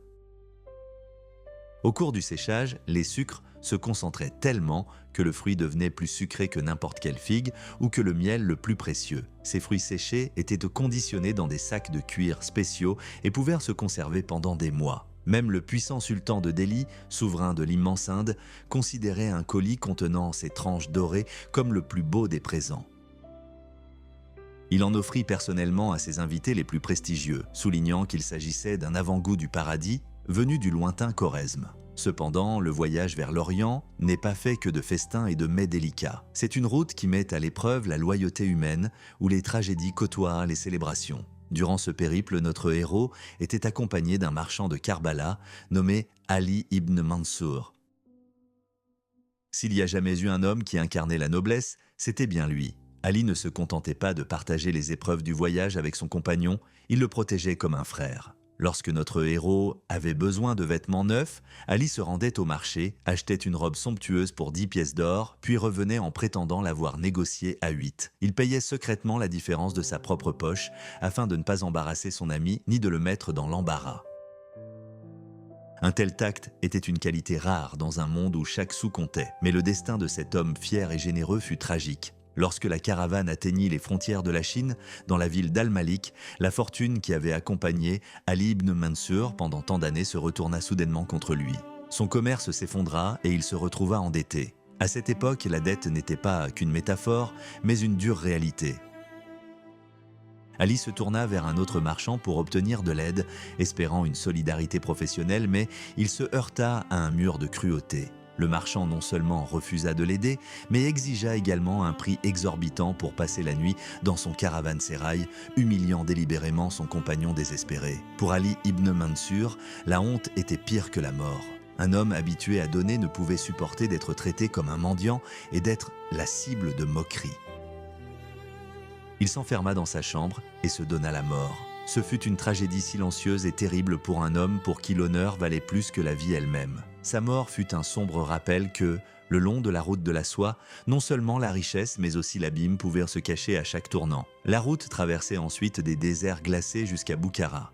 Mais la Boukhara où arriva la caravane n'était plus que l'ombre de la grande cité qui avait jadis nourri les légendes. Pour comprendre ce qui advint de cette région, il faut se souvenir d'un nom qui fait encore frémir les historiens, Gengis Khan. Le secoueur de l'univers, comme on le surnommait, changea à jamais la face du monde. On raconte qu'il commença son périple comme simple forgeron dans les terres arides de Kata. Mais sa volonté de fer et son charisme incroyable lui permirent de rassembler une armée qui fit trembler le monde. Tout commença par une erreur fatale du sultan de Khorezm. Lorsque des émissaires de Mongols arrivèrent avec une proposition commerciale, le sultan fit preuve d'une arrogance impardonnable. Il ordonna que les émissaires soient mutilés et que leurs biens soient confisqués.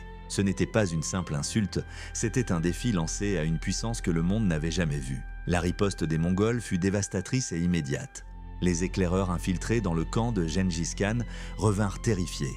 Ils racontèrent des histoires incroyables. On disait que les guerriers mongols étaient si impitoyables que, lors des campagnes, lorsque les vivres venaient à manquer, ils tranchaient un tendon du cou de leur cheval, faisaient couler le sang dans ses intestins, les faisaient rôtir sur un feu et les mangeaient. Nul ne pouvait résister à une telle force et à une telle discipline primitive.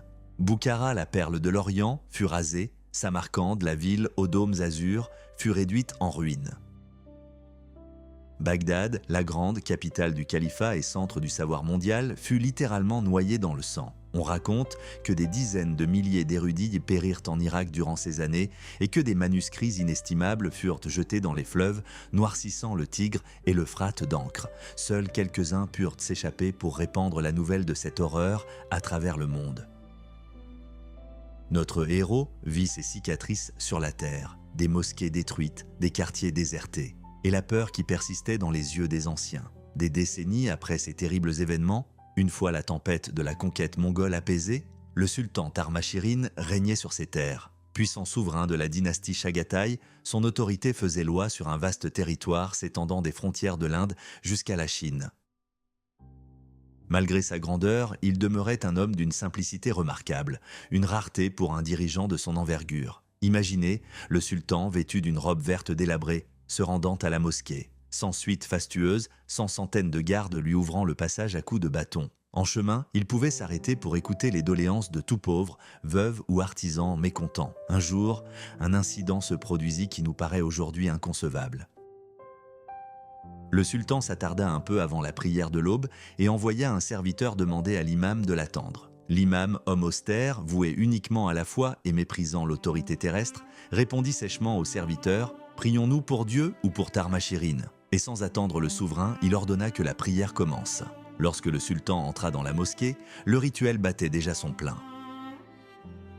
N'importe quel autre tyran de l'époque aurait ordonné l'exécution de l'impératrice insolente sur le seuil. Mais Tarmashirin fit autrement. Humblement, il se tint au fond de la salle, là où chacun déposait ses chaussures sales et poussiéreuses, et termina la prière sur le seuil tel un misérable. Après l'office, il s'approcha de l'imam avec un sourire bienveillant et lui serra la main. « À ton retour, dit le sultan à notre héros, raconte à tous comment un homme du peuple peut traiter le grand sultan des Turcs. » Ce geste recelait une puissance véritable supérieure à celle de toutes les conquêtes de ses ancêtres. Mais c'est précisément cette douceur et cet engagement sincère envers l'islam qui lui furent fatales. Tarmashirin commença à oublier les anciennes lois mongoles, le yasak, édicté par Gengis Khan lui-même. Il cessa d'organiser les fêtes rituelles traditionnelles où les nomades réaffirmaient leur loyauté envers le chef et s'éloigna de plus en plus des coutumes de ses ancêtres. Pour ces émirs, les sévères commandants des steppes, ce fut un signal d'alarme. Selon les lois de la steppe, un souverain qui violait le yasak perdait son droit de régner. Un complot se forma. Le sultan fut contraint de fuir de nuit avec une poignée d'hommes fidèles. Il fut rapidement capturé et, selon la version officielle, exécuté. L'histoire se passionne pourtant pour les mystères. Longtemps, des rumeurs ont circulé sur les routes poussiéreuses d'Orient, affirmant que Tarmashirin avait survécu. 2 ans plus tard, un homme apparut à Multan, en Inde, prétendant être ce sultan. Était-ce la vérité ou simplement une belle légende colportée dans les maisons de thé à propos d'un roi ressuscité ? Ce mystère demeure enfoui sous les sables du temps, mais les événements qui suivirent l'apparition de cet homme sont dignes des romans les plus palpitants. Lorsque cet étranger mystérieux apparut à Multan, personne ne le crut d'abord. Un tel sauvetage miraculeux paraissait invraisemblable. Mais les rumeurs se répandirent comme une traînée de poudre, plongeant la ville dans une atmosphère d'attente fébrile. Des guerriers turcs, qui avaient servi à la cour de Tarmashirin pendant des années et le reconnaissèrent de vue, furent dépêchés à sa rencontre. Et alors, un événement stupéfiant se produisit.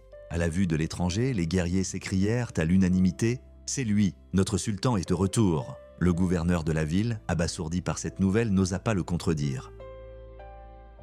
Il ordonna qu'une tente somptueuse soit dressée pour l'hôte et l'accueillit avec tous les honneurs dus à un monarque. L'histoire semblait préparer un retour triomphal. Mais en haute politique, se fier à ses yeux est un luxe dangereux. Le sultan indien, auprès duquel le voyageur finit par arriver, avait un atout de taille. Un médecin personnel à sa cour qui avait jadis soigné le véritable Tarmashirin. Ce médecin possédait une particularité inconnue du grand public. Il se souvenait de la profonde cicatrice d'un ancien abcès sous le genou du sultan, un détail impossible à falsifier. Le médecin entra dans la tente déguisé en simple serviteur et commença à palper doucement les jambes de l'étranger sous prétexte de le masser. L'homme allongé sur le canapé se mit soudain à hurler, les yeux brillants de colère, et il s'écria « Vous voulez voir cette cicatrice ? Regardez !»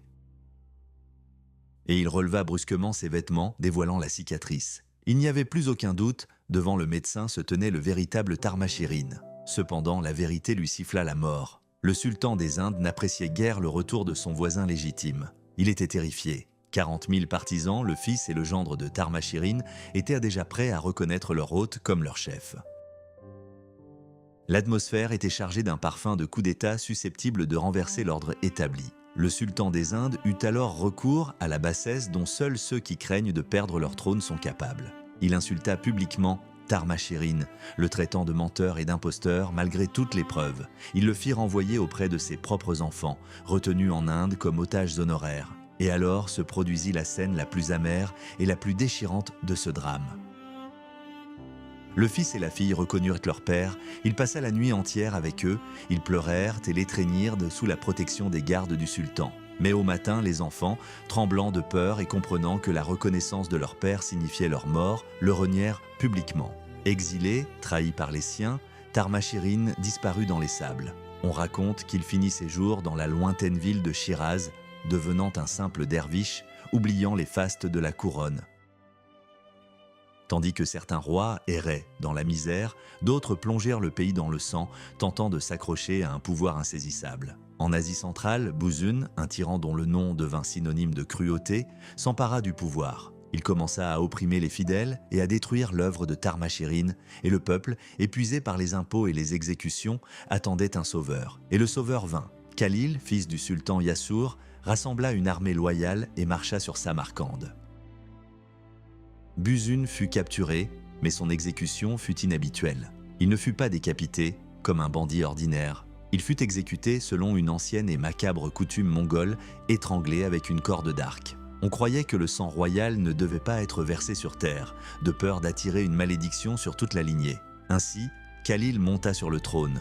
Il devint puissant, ses armées s'emparant de villes jusqu'aux frontières de la Chine, mais le pouvoir est un poison qui agit lentement. Khalil trahit ceux qui l'avaient aidé à s'élever, s'entoura de flatteurs et finit par être capturé, répétant le sort de ceux qui l'avaient jadis renversé. L'histoire, dans ces contrées, était un cycle perpétuel et chaque nouveau souverain croyait pouvoir, lui au moins, briser ce cycle. Si vous pensez qu'il était possible de voyager de ville en ville sans se faire remarquer durant cette période difficile, vous vous trompez lourdement. L'Inde et ses voisins étaient soumis à un système de surveillance totale qui ferait pâlir d'envie les services de renseignement modernes. Chaque ville d'importance disposait d'un informateur attitré. Dès qu'un étranger franchissait la frontière, un rapport détaillé était envoyé à la capitale, au sultan. Ce rapport décrivait tout, son apparence, ses vêtements, ses préférences alimentaires, sa posture lors des conversations et même ses habitudes les plus infimes.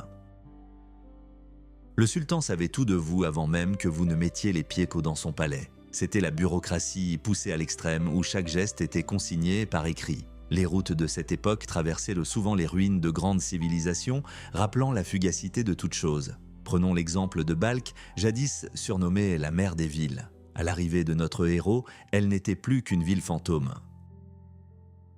Gengis Khan, de passage, ordonna la destruction de tout ce qui n'avait aucune importance militaire. On raconte qu'il fit raser un tiers de la gigantesque mosquée-cathédrale simplement parce qu'il avait entendu une légende absurde concernant des trésors prétendument cachés sous l'une des colonnes. L'histoire de cette mosquée est à la fois étonnante et touchante. Elle fut construite par l'épouse d'un gouverneur local sur ses propres deniers. Son mari, un jour, se trouva dans l'incapacité de payer un impôt exorbitant imposé par le calife et la ville était menacée de destruction. Alors, la femme offrit son bien le plus précieux, une robe brodée de pierres précieuses d'une telle pureté qu'elle brillait dans l'obscurité. Le calife, en recevant ce présent, fut pris de honte pour son avidité et lui rendit la robe. Mais la noble dame déclara « Je ne porterai plus un vêtement qu'un étranger a vu et apprécié ». Elle ordonna que les pierres soient vendues et que le produit de la vente serve à construire un temple pour le peuple. Gengis Khan fit fouiller les fondations de ce temple, réduisant le lieu sacré en ruine, mais l'or ne fut jamais retrouvé. La cupidité du conquérant se révéla impuissante face aux souvenirs de la noblesse. Pendant ce temps, à Hérat, un tout autre drame se jouait. Le sultan Hussein devait faire face à la rébellion des Sarbadars, surnommés les Pendus. Cette bande de brigands prônait des doctrines radicales d'égalité et de justice. Leur fanatisme était tel qu'une discipline de fer régnait dans leur camp. On racontait que si quelqu'un perdait une bourse d'or sur les routes de leur terre, personne n'osait la ramasser avant que son propriétaire légitime ne soit retrouvé. La bataille entre l'armée régulière du sultan et ses fanatiques fut terrifiante. Le sultan Hussein pria lui-même sur le champ de bataille, implorant le ciel de lui accorder la victoire, tandis que ses guerriers décapitaient les Sarbadars capturés. C'était une guerre d'idées où la clémence était perçue comme une faiblesse. Mais même les plus grands guerriers, habitués au choc des armes, succombaient à la force de l'esprit. À Hérat vivait un prédicateur nommé Nizam ad-Din. Son influence sur les esprits des citoyens était immense. Un jour, un incident se produisit qui ébranla toute la ville. Une foule de 6000 personnes, inspirées par les paroles de Nizam, encercla le palais du sultan. Ils exigeaient que le souverain soit puni pour avoir bu du vin en secret, violant ainsi les lois de la foi. Et le sultan, qui disposait d'une immense armée, fut contraint de se soumettre à la volonté du prédicateur et de la foule. Mais la mort de Nizam ad-Din ne fut pas due à un tyran, mais à son propre sens de la justice. Il intercéda pour une femme enlevée par le puissant émir turc Timur Alti. Les nomades ne prirent pas d'assaut la ville fortifiée. Ils agissaient avec plus de ruse et de bassesse. Ils volèrent tout le bétail et les chevaux de la fertile vallée, laissant Hérat sans nourriture ni moyen de transport. Une seule condition fut posée pour son retour : remettez-nous Nizam ad-Din. La ville était prise au piège, c'était un choix terrible et classique entre l'honneur et la survie. Soit des milliers d'innocents allaient y mourir de faim, soit la vie d'un seul homme, la conscience de cette ville, serait en jeu. Nizam ad-Din comprenait tout. Lorsque le cheikh Abu Ahmad arriva pour le conduire au camp ennemi, la foule qui la veille encore était prête à mourir pour le prédicateur se dispersa en silence. Les Turcs promirent la paix, promirent de rendre le bétail, si seulement le fakir acceptait de venir négocier avec eux. Mais dans la steppe, les paroles valent souvent moins que la poussière sous les sabots des chevaux. Dès que Nizam ad-Din pénétra dans le campement nomade, les masques tombèrent. L'émir Timur Alti n'avait aucune intention de discuter de religion ou de loi. « Tu m'as pris ma femme », grogna-t-il en fixant droit dans les yeux le vieil homme désarmé. Un coup de massue mit fin à la vie du grand prédicateur. Son crâne fut fracassé sous les yeux de son compagnon hébété et son corps projeté dans la poussière. Ainsi s'acheva la vie d'un homme qui n'avait pas craint le sultan, mais qui avait succombé à la bassesse humaine et à la trahison de ceux qu'il défendait. L'histoire de l'Orient est toujours tissée de cette complexité, où derrière chaque exploit, derrière chaque ligne de chronique, se cache l'ombre de la trahison et l'éclat insoutenable de l'esprit humain. Notre héros poursuivit son chemin, emportant ses récits avec lui, conscient que le monde qu'il traversait était bien plus complexe et dangereux qu'il ne l'avait imaginé au départ. En Orient, la justice est rarement rendue avec des gants blancs. Elle a plutôt l'odeur de la poussière des chemins, du métal et du sang séché. Les Turcs, ces enfants austères des steppes, tinrent néanmoins parole. Les troupeaux de chevaux et de moutons volés furent rendus à leurs propriétaires légitimes, mais Hérat ne célébra pas la victoire. La ville fut plongée dans le deuil. On murmurait dans les rues la mort du Faqih, le grand prédicateur dont la vie s'était achevée de façon si absurde et cruelle. Mais la vengeance est un plat qui se mange froid dans ces contrées, même assaisonné de rage. Le temps passa et l'assassin du sage commit une erreur fatale. Il crut, semble-t-il, que la mémoire humaine était courte et que l'or d'Héra valait bien le risque. Lorsqu'il franchit les portes de la ville, il ne fut pas accueilli par des cris de colère, mais par des sourires et des bras ouverts. Les amis du Faqih défunt l'entourèrent, feignant une joie manifeste. Ils riaient et lui tapotèrent les épaules, formant un cercle si étroit qu'aucune souris ne pouvait s'y faufiler. Mais sous leurs riches vêtements, dans les plis de la soie et de la laine, se dissimulaient des épées acérées. En un instant, l'hospitalité se mua en exécution. L'assassin fut mis en pièces sur le champ, sous les yeux de la foule, son corps laissé là comme un avertissement à tous ceux qui pensent que le sang des justes peut rester impuni. Mais l'histoire de ces années est bien plus qu'un cycle de violence sans fin. C'est un fascinant et parfois terrifiant réseau de destins humains, où le prince d'hier peut devenir le mendiant d'aujourd'hui, et le chasseur aguerri, la proie d'aujourd'hui. Souvenez-vous de Malik Varna. Son nom résonnait jadis au Khorasan. Parent du souverain, favori de la fortune, homme qui ne connaissait pas le refus. Cavalier hors pair et dandy, ses atours coûtèrent des fortunes. Lorsque le vent politique tourna, il s'enfuit en Inde, espérant que ses talents et son rang lui ouvriraient les portes des palais de Delhi.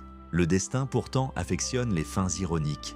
Un homme né pour les hauts faits et les batailles épiques finit ses jours dans une bourgade perdue au milieu de nulle part. Il y devint gouverneur, un fonctionnaire subalterne dont le pouvoir ne s'étendait pas au-delà des remparts. Et il mourut non pas au combat, mais dans une rixe sordide pour une jeune fille. Des langues malveillantes prétendaient que ce n'était pas un hasard. On murmurait que le roi indien avait simplement offert la tête de Malik Varna au sultan d'Héra pour consolider les liens diplomatiques. Sur le grand échiquier de l'Orient, les alliances étaient souvent sacrifiées pour un instant de paix aux frontières.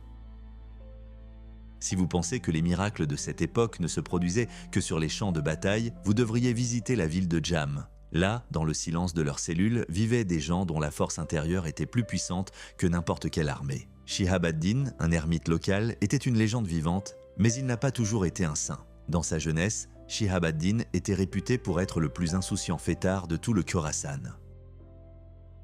Il avait exactement 60 compagnons de beuverie, et leurs réjouissances résonnaient dans toute la région. Le vin coulait à flot, et les interdits religieux semblaient lointains et insignifiants à leurs yeux. Mais un jour, quelque chose se brisa en lui. C'était à son tour de recevoir des invités et d'organiser un festin. Il prépara les mets les plus raffinés, remplit d'énormes outres de cuire du vin le plus fort, mais décida que c'en était assez.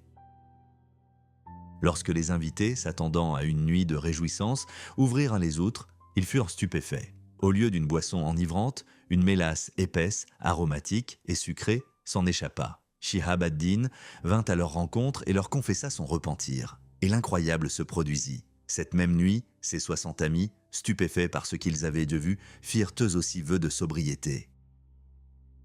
À l'emplacement de leurs anciens festins, ils construisirent un monastère qui devint bientôt célèbre dans tout le monde islamique. On disait que la générosité de ce cheikh était sans limite. Un jour, lorsque la vaste armée du sultan passa, Shihab ad-Din nourrit chaque soldat, plaçant un bélier entier dans chaque tente. Même les chevaux et les ânes reçurent du grain de choix ce soir-là. D'où le pauvre ermite tenait-il de telles richesses? Seul lui et le désert connaissèrent la réponse. Les routes de l'Orient mènent inévitablement les voyageurs vers des lieux saints où histoire et foi s'entremêlent. Mashhad est la ville où repose Ali ibn Moussa, le 8e imam vénéré par des millions de personnes sous un vaste dôme doré. L'atmosphère y est imprégnée de recueillement mais aussi de querelles séculaires. Juste en face du tombeau du saint, dans la même mosquée, gisent les restes du légendaire calife Haroun al-Rachid, héros des 1000 et une nuits. Pour certains, c'est un lieu de sainteté suprême. Pour d'autres, un rappel éternel de la trahison. Lorsque des pèlerins rafidites fanatiques pénètrent dans le mausolée, ils accomplissent un rituel étrange et violent. D'abord, ils donnent des coups de pied dans la tombe du calife en proférant des injures, et ce n'est qu'après s'être calmés qu'ils s'inclinent devant leur imam. Ici, dans le silence du temple, la haine perdure depuis des siècles, sans jamais s'apaiser. Quittant les lieux saints de Mashhad, les caravanes se dirigèrent vers Naïsabour, surnommée la Petite Damas pour sa beauté et sa richesse. C'était une ville de soie, d'étoffes exquises et d'immenses médersas où des érudits débattaient de la structure de l'univers. C'est là qu'eut lieu un incident qui amène à se demander si certains perçoivent le monde différemment de nous. Un voyageur célèbre y rencontra le cheikh Koutba al-Din, doté d'un don de prescience terrifiant. Un voyageur venait d'acheter un jeune esclave turc, comptant sur sa force et sa loyauté pour un long périple.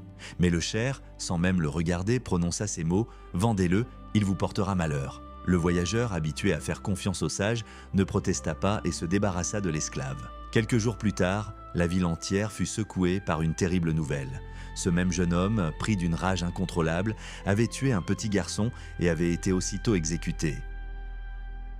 Sans la parole malheureuse du cheikh, le voyageur aurait pu lui-même être victime de son serviteur ou subir le même sort sur l'échafaud. Mais aucune intrigue, aucune prédiction ne pouvait se comparer à ce qui attendait les gens au col de l'Hindu Kush. Son nom même sonne comme une sentence de mort, le tueur d'hindous. Ces montagnes sont impitoyables. Des milliers d'esclaves, chassés de la chaleur de l'Inde vers les terres glaciales du Nord, y trouvèrent la mort ensevelie sous la neige. Le froid était si intense que leur souffle formait une croûte glacée sur leur barbe. Pour empêcher les chameaux, habitués au sable, de s'enfoncer dans les congères, on étendait devant eux d'immenses morceaux de feutre. Le spectacle était surréaliste. Une caravane qui, littéralement, se frayait un chemin dans la neige jusqu'aux genoux, avançant à 1 mètre par heure. Au sommet de ces géants de glace, les voyageurs trouvèrent une source chaude. Un véritable salut. Mais la joie fut de courte durée. Sous l'effet du changement brutal de température, la peau des visages se mit à craqueler et à peler par endroits, révélant la chair vive. Les montagnes semblaient dépouiller de leur humanité ceux qui osaient troubler leur paix. Dans ces contrées arides, les lois étaient à l'image de la nature. L'émir Burunte, qui régnait là, instaura un ordre fondé sur une terreur absolue et paralysante. Ses règles étaient simples et impitoyables. Si un cheval était volé, le voleur devait en restituer 10. S'il n'avait pas de chevaux, on lui prenait ses enfants. S'il n'avait pas d'enfants, le voleur était abattu comme un mouton sur la place publique. Il en résulta des conséquences étonnantes. Les gens laissèrent leur bétail sans surveillance dans les pâturages et nul n'osait même regarder les biens d'autrui. Une caravane perdit un jour ses chevaux en pleine tempête de neige. 20 jours plus tard, les villageois, ayant retrouvé les bêtes, les ramenèrent eux-mêmes à leurs propriétaires. Tremblant de peur, ils suppliaient l'émir de leur rendre les chevaux au plus vite, de peur que sa colère ne s'abatte sur leur village. L'ordre ne reposait pas sur l'honneur, mais sur la certitude que le châtiment serait immédiat et définitif.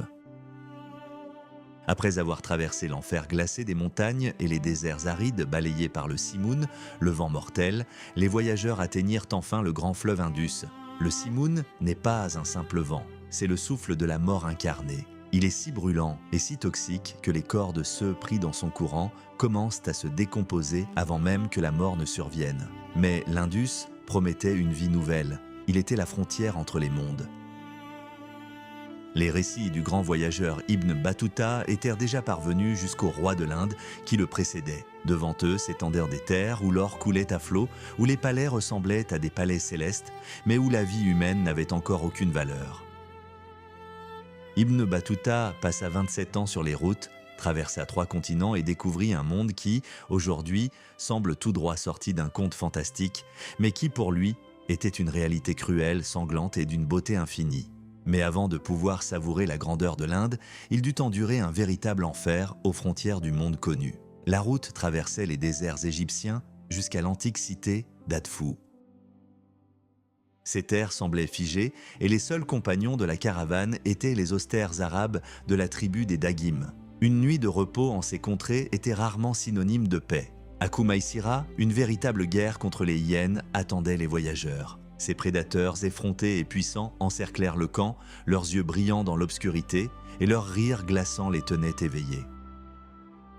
L'une d'elles, dans un incroyable élan d'audace, parvint à déchirer un sac sous le nez du garde et à dérober un sachet de dattes. Le lendemain matin, on le retrouva en lambeaux à quelques centaines de mètres du camp. Le désert ne pardonne pas la moindre inattention. Après 15 jours d'une chaleur suffocante et accablante, Aïzab se profilait à l'horizon. C'était un port immense et animé au bord de la mer Rouge où vivait la tribu des Boujates à la peau sombre.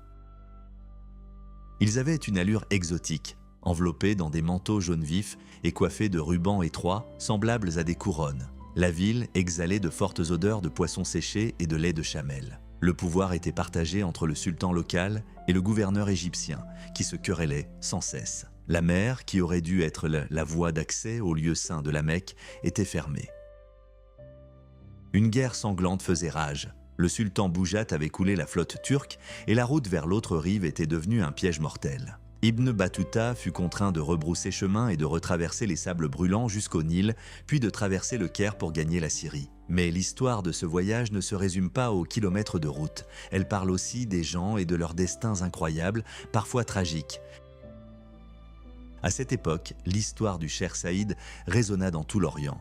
Homme d'une influence immense, porteur d'une richesse fabuleuse héritée du roi indien, il finit ses jours enchaînés. À la Mecque, il fut jeté en prison. Le souverain local, aveuglé par l'avidité, le tortura, lui serrant les jambes avec des instruments de torture, jusqu'à ce que le cheikh accepte de payer son absolution avec une énorme quantité de lingots d'argent. Plus tard, accompagné cette fois d'un fidèle compagnon nommé Wachal, il repartit en mer. Ils avaient apporté des présents si nombreux qu'ils auraient pu acheter un royaume.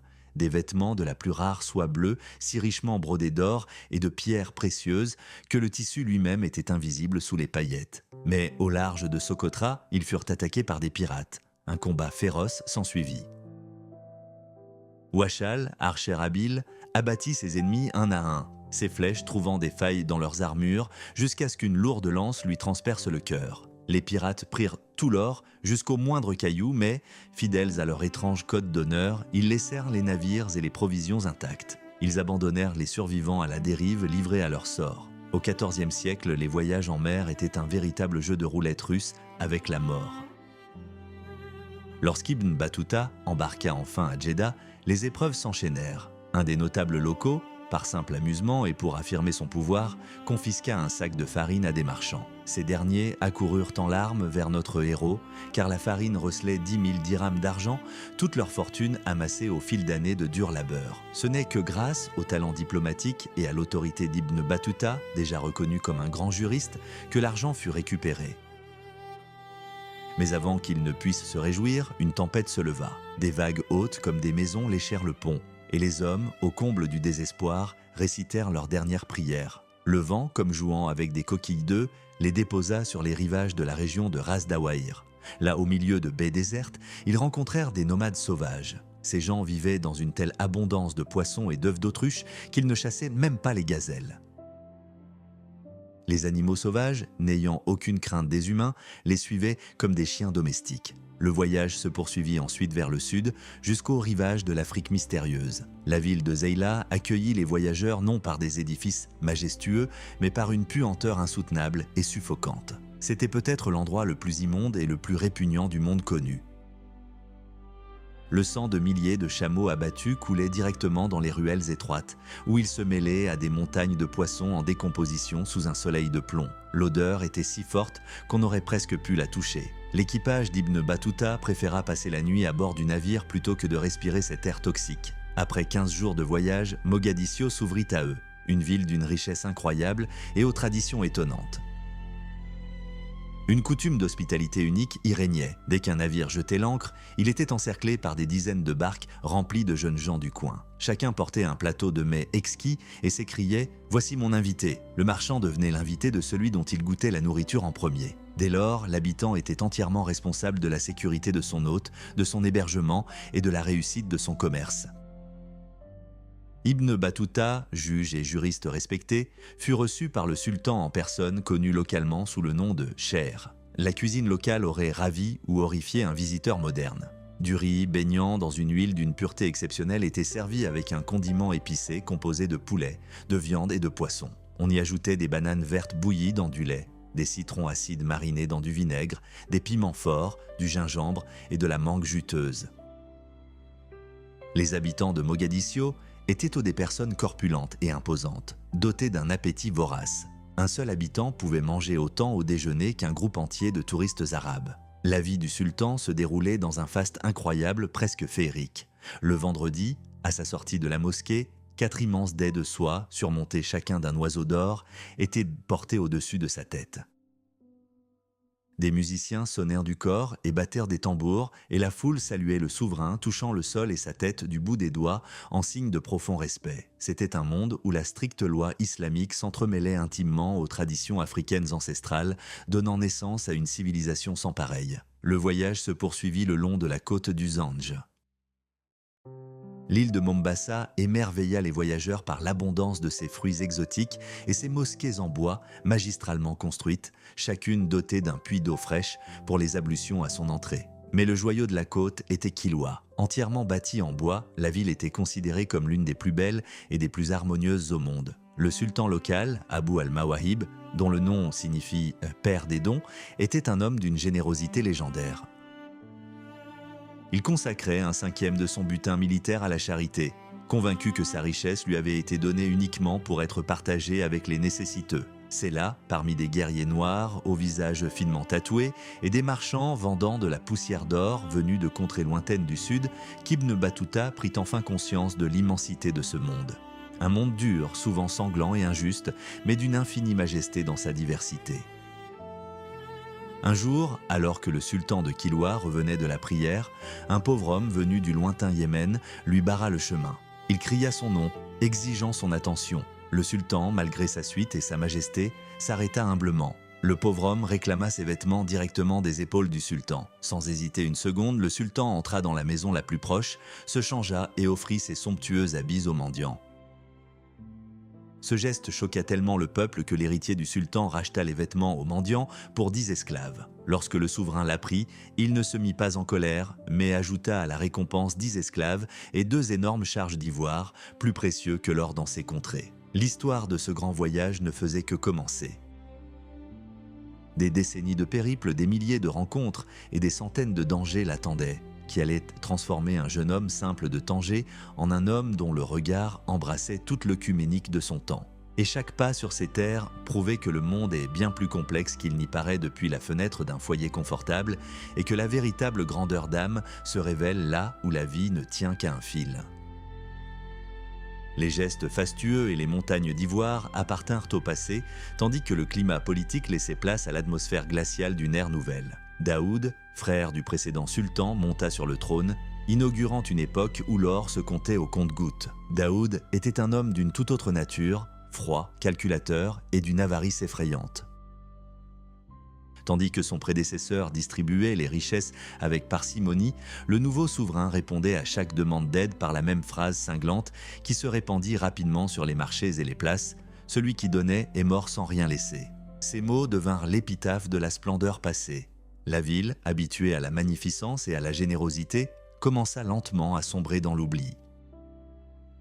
Ceux dont les espoirs avaient toujours trouvé un écho aux portes du palais les évitaient désormais. La gloire de ce qui fut jadis un centre florissant s'estompa, laissant place au silence et à la poussière. Mais l'appel de l'horizon était plus fort que les bouleversements politiques. Le chemin de notre héros le menait plus loin, vers des rivages où l'air était chargé de sel et où résonnaient les cris des mouettes.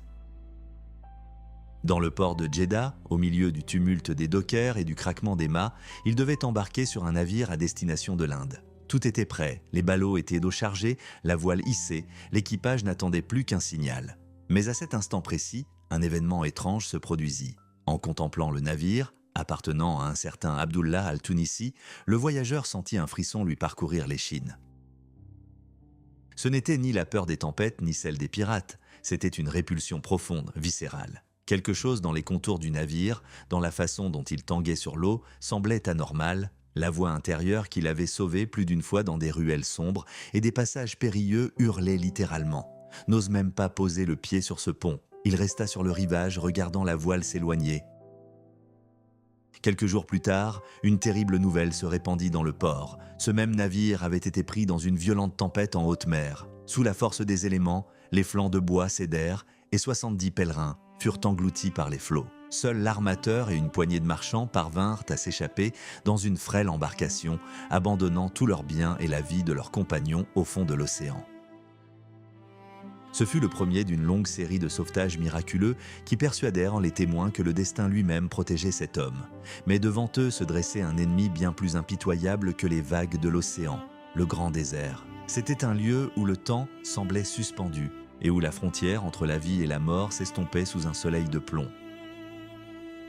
La caravane s'enfonça dans les terres, là où le sable dissimulait des cités dont l'existence même paraissait née de l'imagination d'un fou. Tagaza était l'une de ces cités. Imaginez un village sans un seul arbre, sans un brin d'herbe, sans la moindre parcelle de terre fertile. La ville entière était taillée dans le sel. Maisons, murs et même la mosquée, tout était composé d'énormes blocs de sel-gemme dont la blancheur aveuglante éblouissait sous le soleil de midi. Au lieu de tuiles, les toits étaient recouverts de grossières peaux de chameau. La vie ici était une épreuve d'endurance. L'eau des puits avait un goût amer et salé, et des nuées de mouches agaçantes traquaient à quiconque osait s'aventurer dehors. Pourquoi ces gens se condamnaient-ils volontairement à vivre dans cet enfer de sel? La réponse était simple, une richesse incommensurable y naissait. Dans ces régions, le sel valait plus que l'argent. Il était découpé en énormes blocs rectangulaires, puis chargé sur des chameaux. Ces lingots blancs entreprenaient un long voyage au cœur de l'Afrique où, dans les régions forestières, un seul bloc pouvait rapporter une fortune en poudre d'or pur. Tagaza était un carrefour où la sueur et les souffrances des travailleurs se transformaient en l'éclat de ce précieux métal. Traverser le désert était un exercice périlleux, comparable à la marche sur un fil.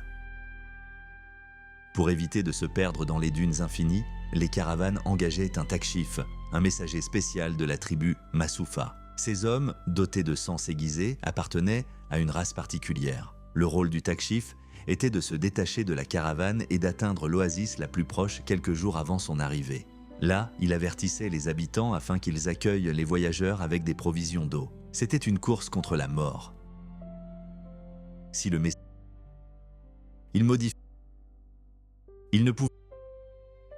Élevé dans la stricte tradition islamique, il se retrouva dans un monde où les règles sociales étaient bouleversées. Les berbères de la tribu Massoufa vivaient là et leurs coutumes semblaient presque inimaginables aux visiteurs venus de Tanger. Imaginez une société où les hommes étaient totalement dépourvus de jalousie. Ce n'était pas un signe d'indifférence, c'était le fondement même de leur culture. L'héritage. Un jour, lorsque le voyage jusqu'à la capitale de l'Empire du Mali dura encore 24 jours d'une marche exténuante. La route traversait désormais des paysages magnifiques envahis par des baobabs géants. Ces arbres patrimoniaux, centenaires, étaient d'une grandeur stupéfiante. Certains étaient si colossaux que la nature les avait transformés en réservoirs vivants. L'eau de pluie s'accumulait dans leurs troncs pourris, restant fraîche même sous la chaleur la plus intense, offrant un refuge aux voyageurs. Dans l'un Cependant, lorsque le voyageur décida de descendre au bord de l'eau, un habitant lui barra soudain le passage, se dressant comme un bouclier humain. Au premier abord, cela parut impoli, mais on comprit vite.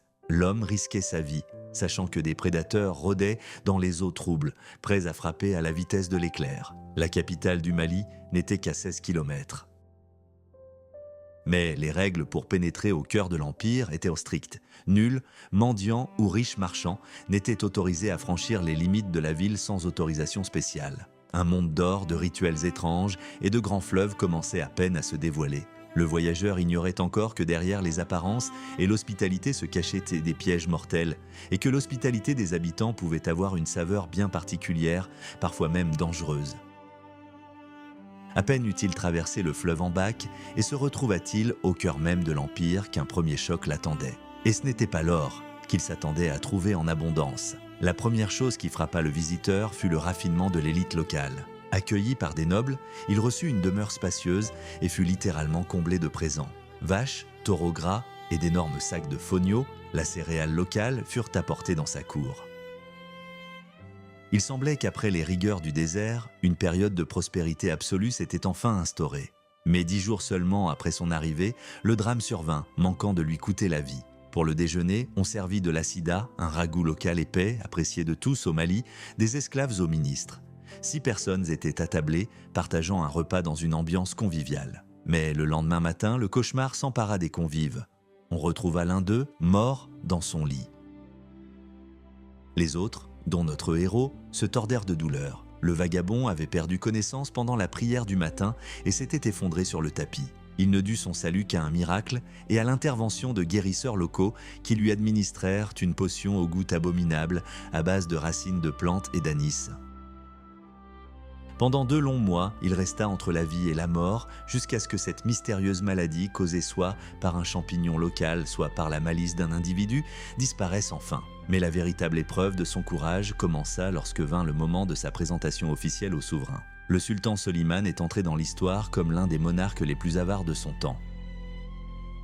Imaginez l'absurdité de la situation. Dans un pays où les pépites d'or sont littéralement lessivées du sol par la pluie, le souverain fait attendre un hôte de marque des mois pour une audience. Lorsque notre héros fut enfin invité à une réception organisée pour coïncider avec les rites funéraires, il s'attendait à une cérémonie digne du plus grand roi d'Afrique. Il s'attendait à des présents qui auraient couvert ses frais de voyage pour des années. Au lieu de cela, les hauts dignitaires, le cadi et le khatib, se contentèrent de transmettre les paroles du sultan. « Rendez grâce à Allah et c'est tout. Ni or, ni étoffe, ni un mot de bienvenue. » La situation devint alors encore plus comique, voire franchement insultante. Au bout d'un moment, un cortège solennel s'approcha de la maison du voyageur. Des serviteurs en tenue élégante portaient des plateaux recouverts d'étoffes précieuses. L'invité, oubliant déjà ses griefs précédents, anticipait le moment du triomphe.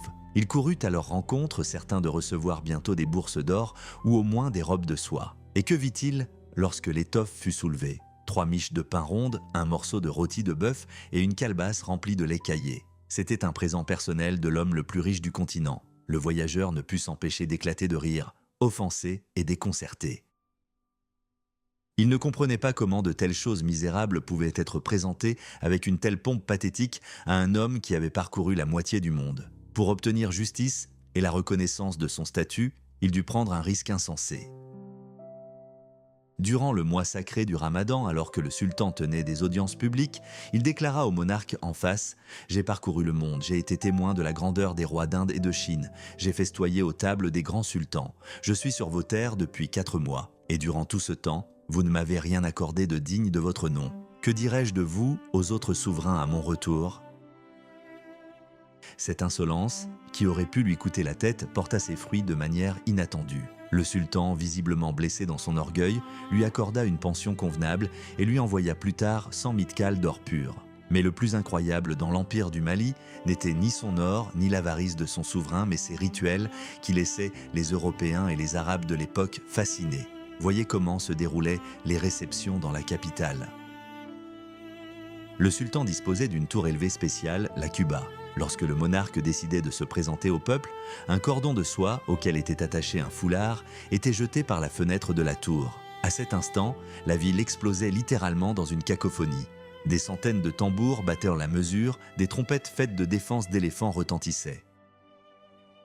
2 chevaux et 2 béliers étaient amenés sur la place. On croyait que ces animaux servaient d'amulettes vivantes, absorbant le mauvais œil et les énergies négatives dirigées contre le souverain. Ce que faisaient les sujets paraît aujourd'hui relever de l'humiliation suprême. Les Soudanais étaient de considérer comme le peuple le plus soumis au monde.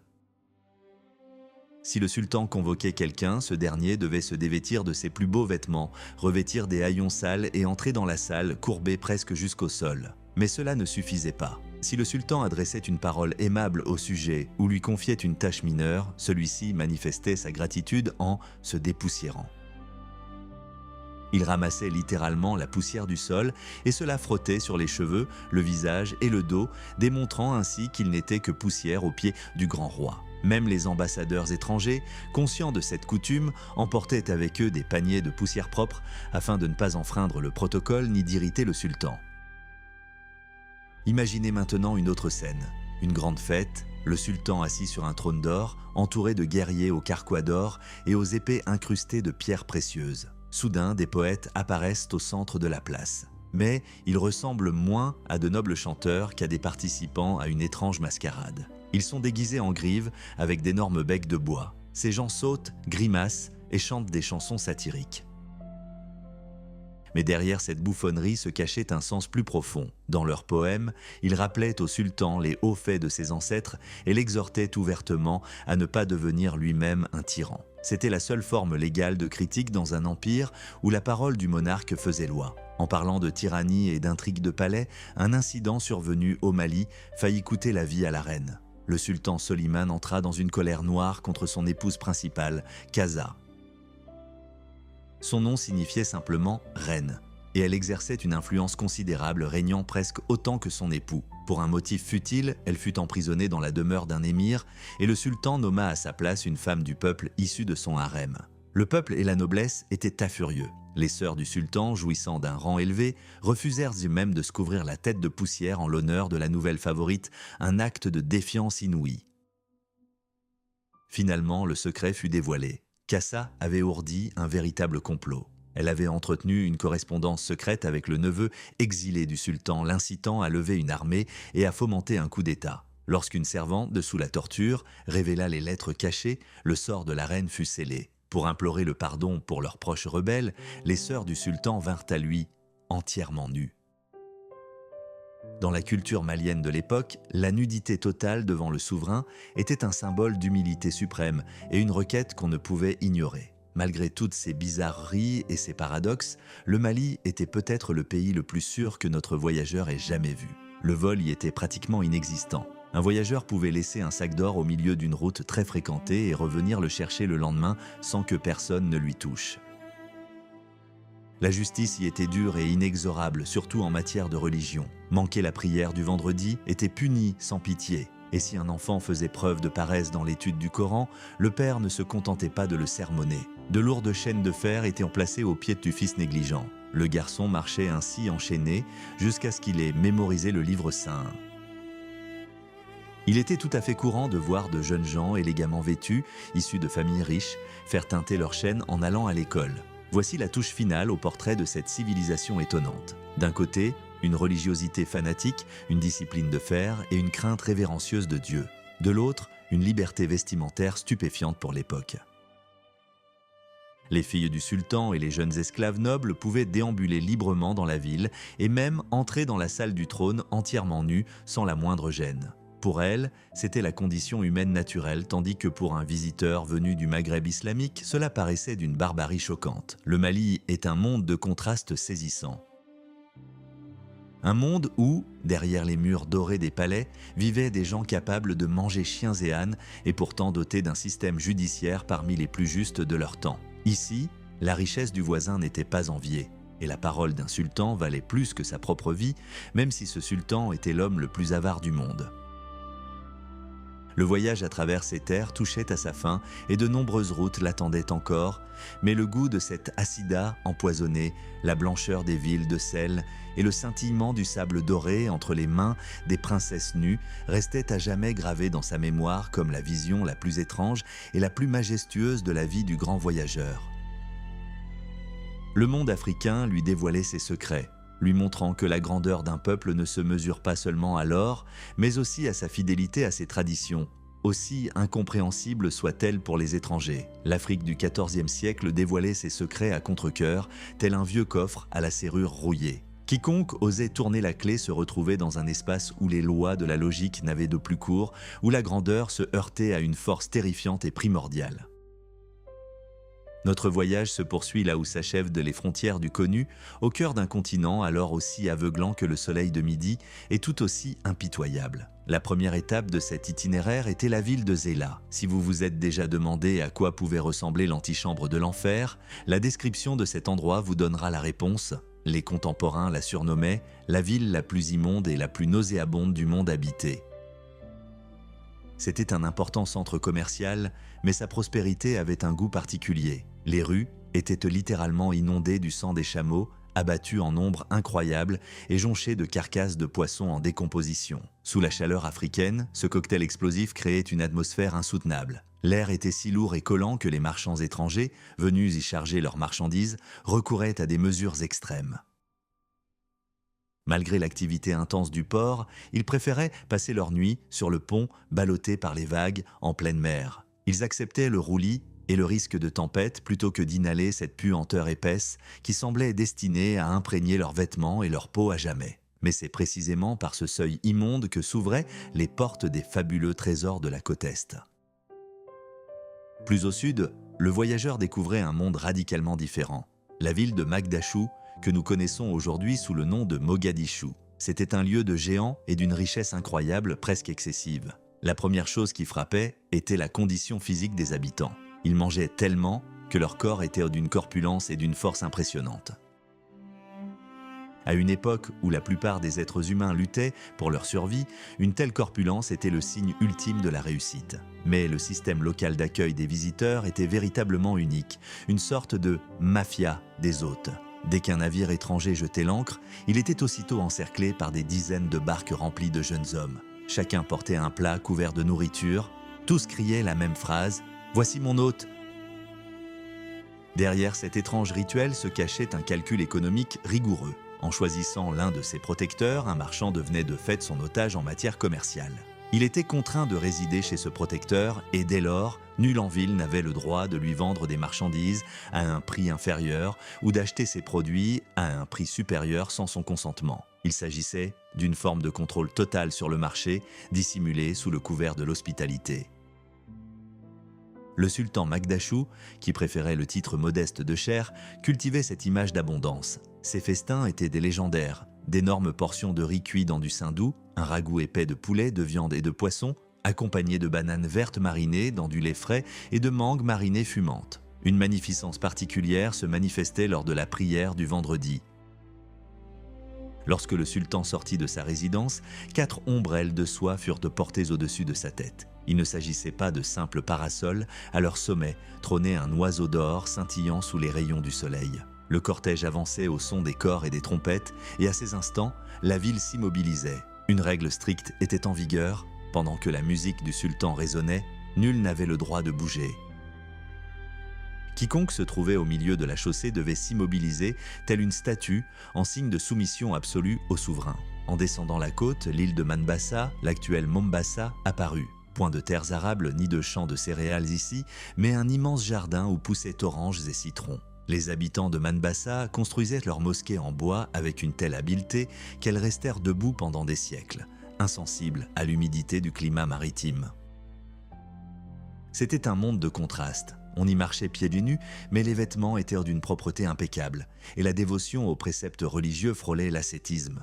Après la puanteur des ports du Nord, la propreté de Manbassa semblait miraculeuse. Cependant, tout cela n'était qu'un prélude à la véritable découverte, le légendaire empire du Mali, enfoui au cœur du continent. Le chemin qui y menait passait par Tegaza, un lieu défiant toute logique.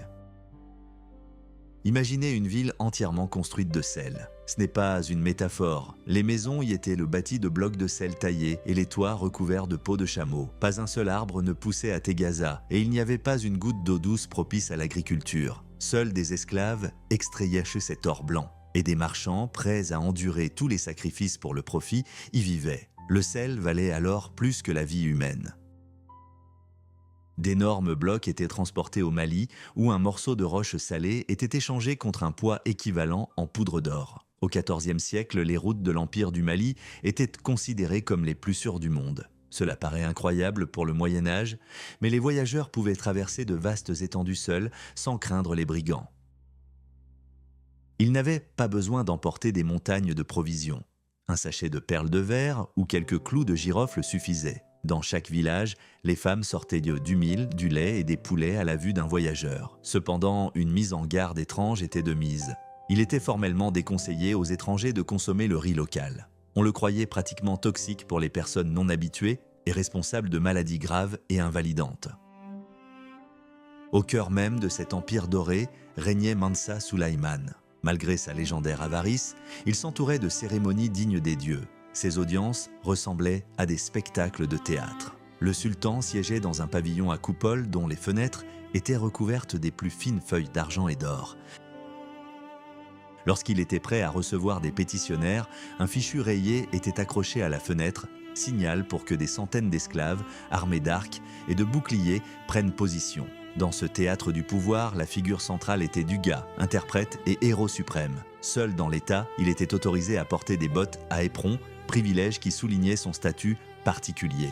Il portait toujours une lance d'or et d'argent, et une épée dans un fourreau d'or pendait à son cou. Duga, des habitants. Là, la parole du sultan valait plus que sa propre vie, et la richesse du voisin n'était pas enviée car la loi était uniforme et stricte pour tous, sans distinction de statut. Lorsque le sultan du Mali apparut devant le peuple, l'air trembla littéralement sous le grondement des tambours. Il monta sur son trône avec la grâce d'un prédateur, précédé de 2 chevaux et de 2 béliers, symbole vivant de puissance et de dévouement au sacrifice. Si un guerrier Duga, ces hommes, appelés griots, étaient les seuls autorisés à conseiller le souverain. Ils chantèrent les exploits de leurs ancêtres, rappelant aux Mansa la fragilité du pouvoir et que même le monarque le plus puissant n'est qu'un maillon de la chaîne des générations. Au point culminant de leurs prestations, ils touchaient de l'épaule du sultan de leur tête, un acte d'une audace inimaginable pour tout autre. Au Mali, le conflit. Il cacha le fraudeur aux confins. C'était un... Le retour à la civilisation familière sembla un soulagement, mais le goût de cet étrange acida et l'éclat éblouissant des oiseaux dorés sur les parasols du sultan marquèrent à jamais ceux qui osèrent contempler le vrai visage de l'Afrique. C'était une époque où le monde était vaste, dangereux et d'une infinie beauté. Elle nous rappelle l'Afrique.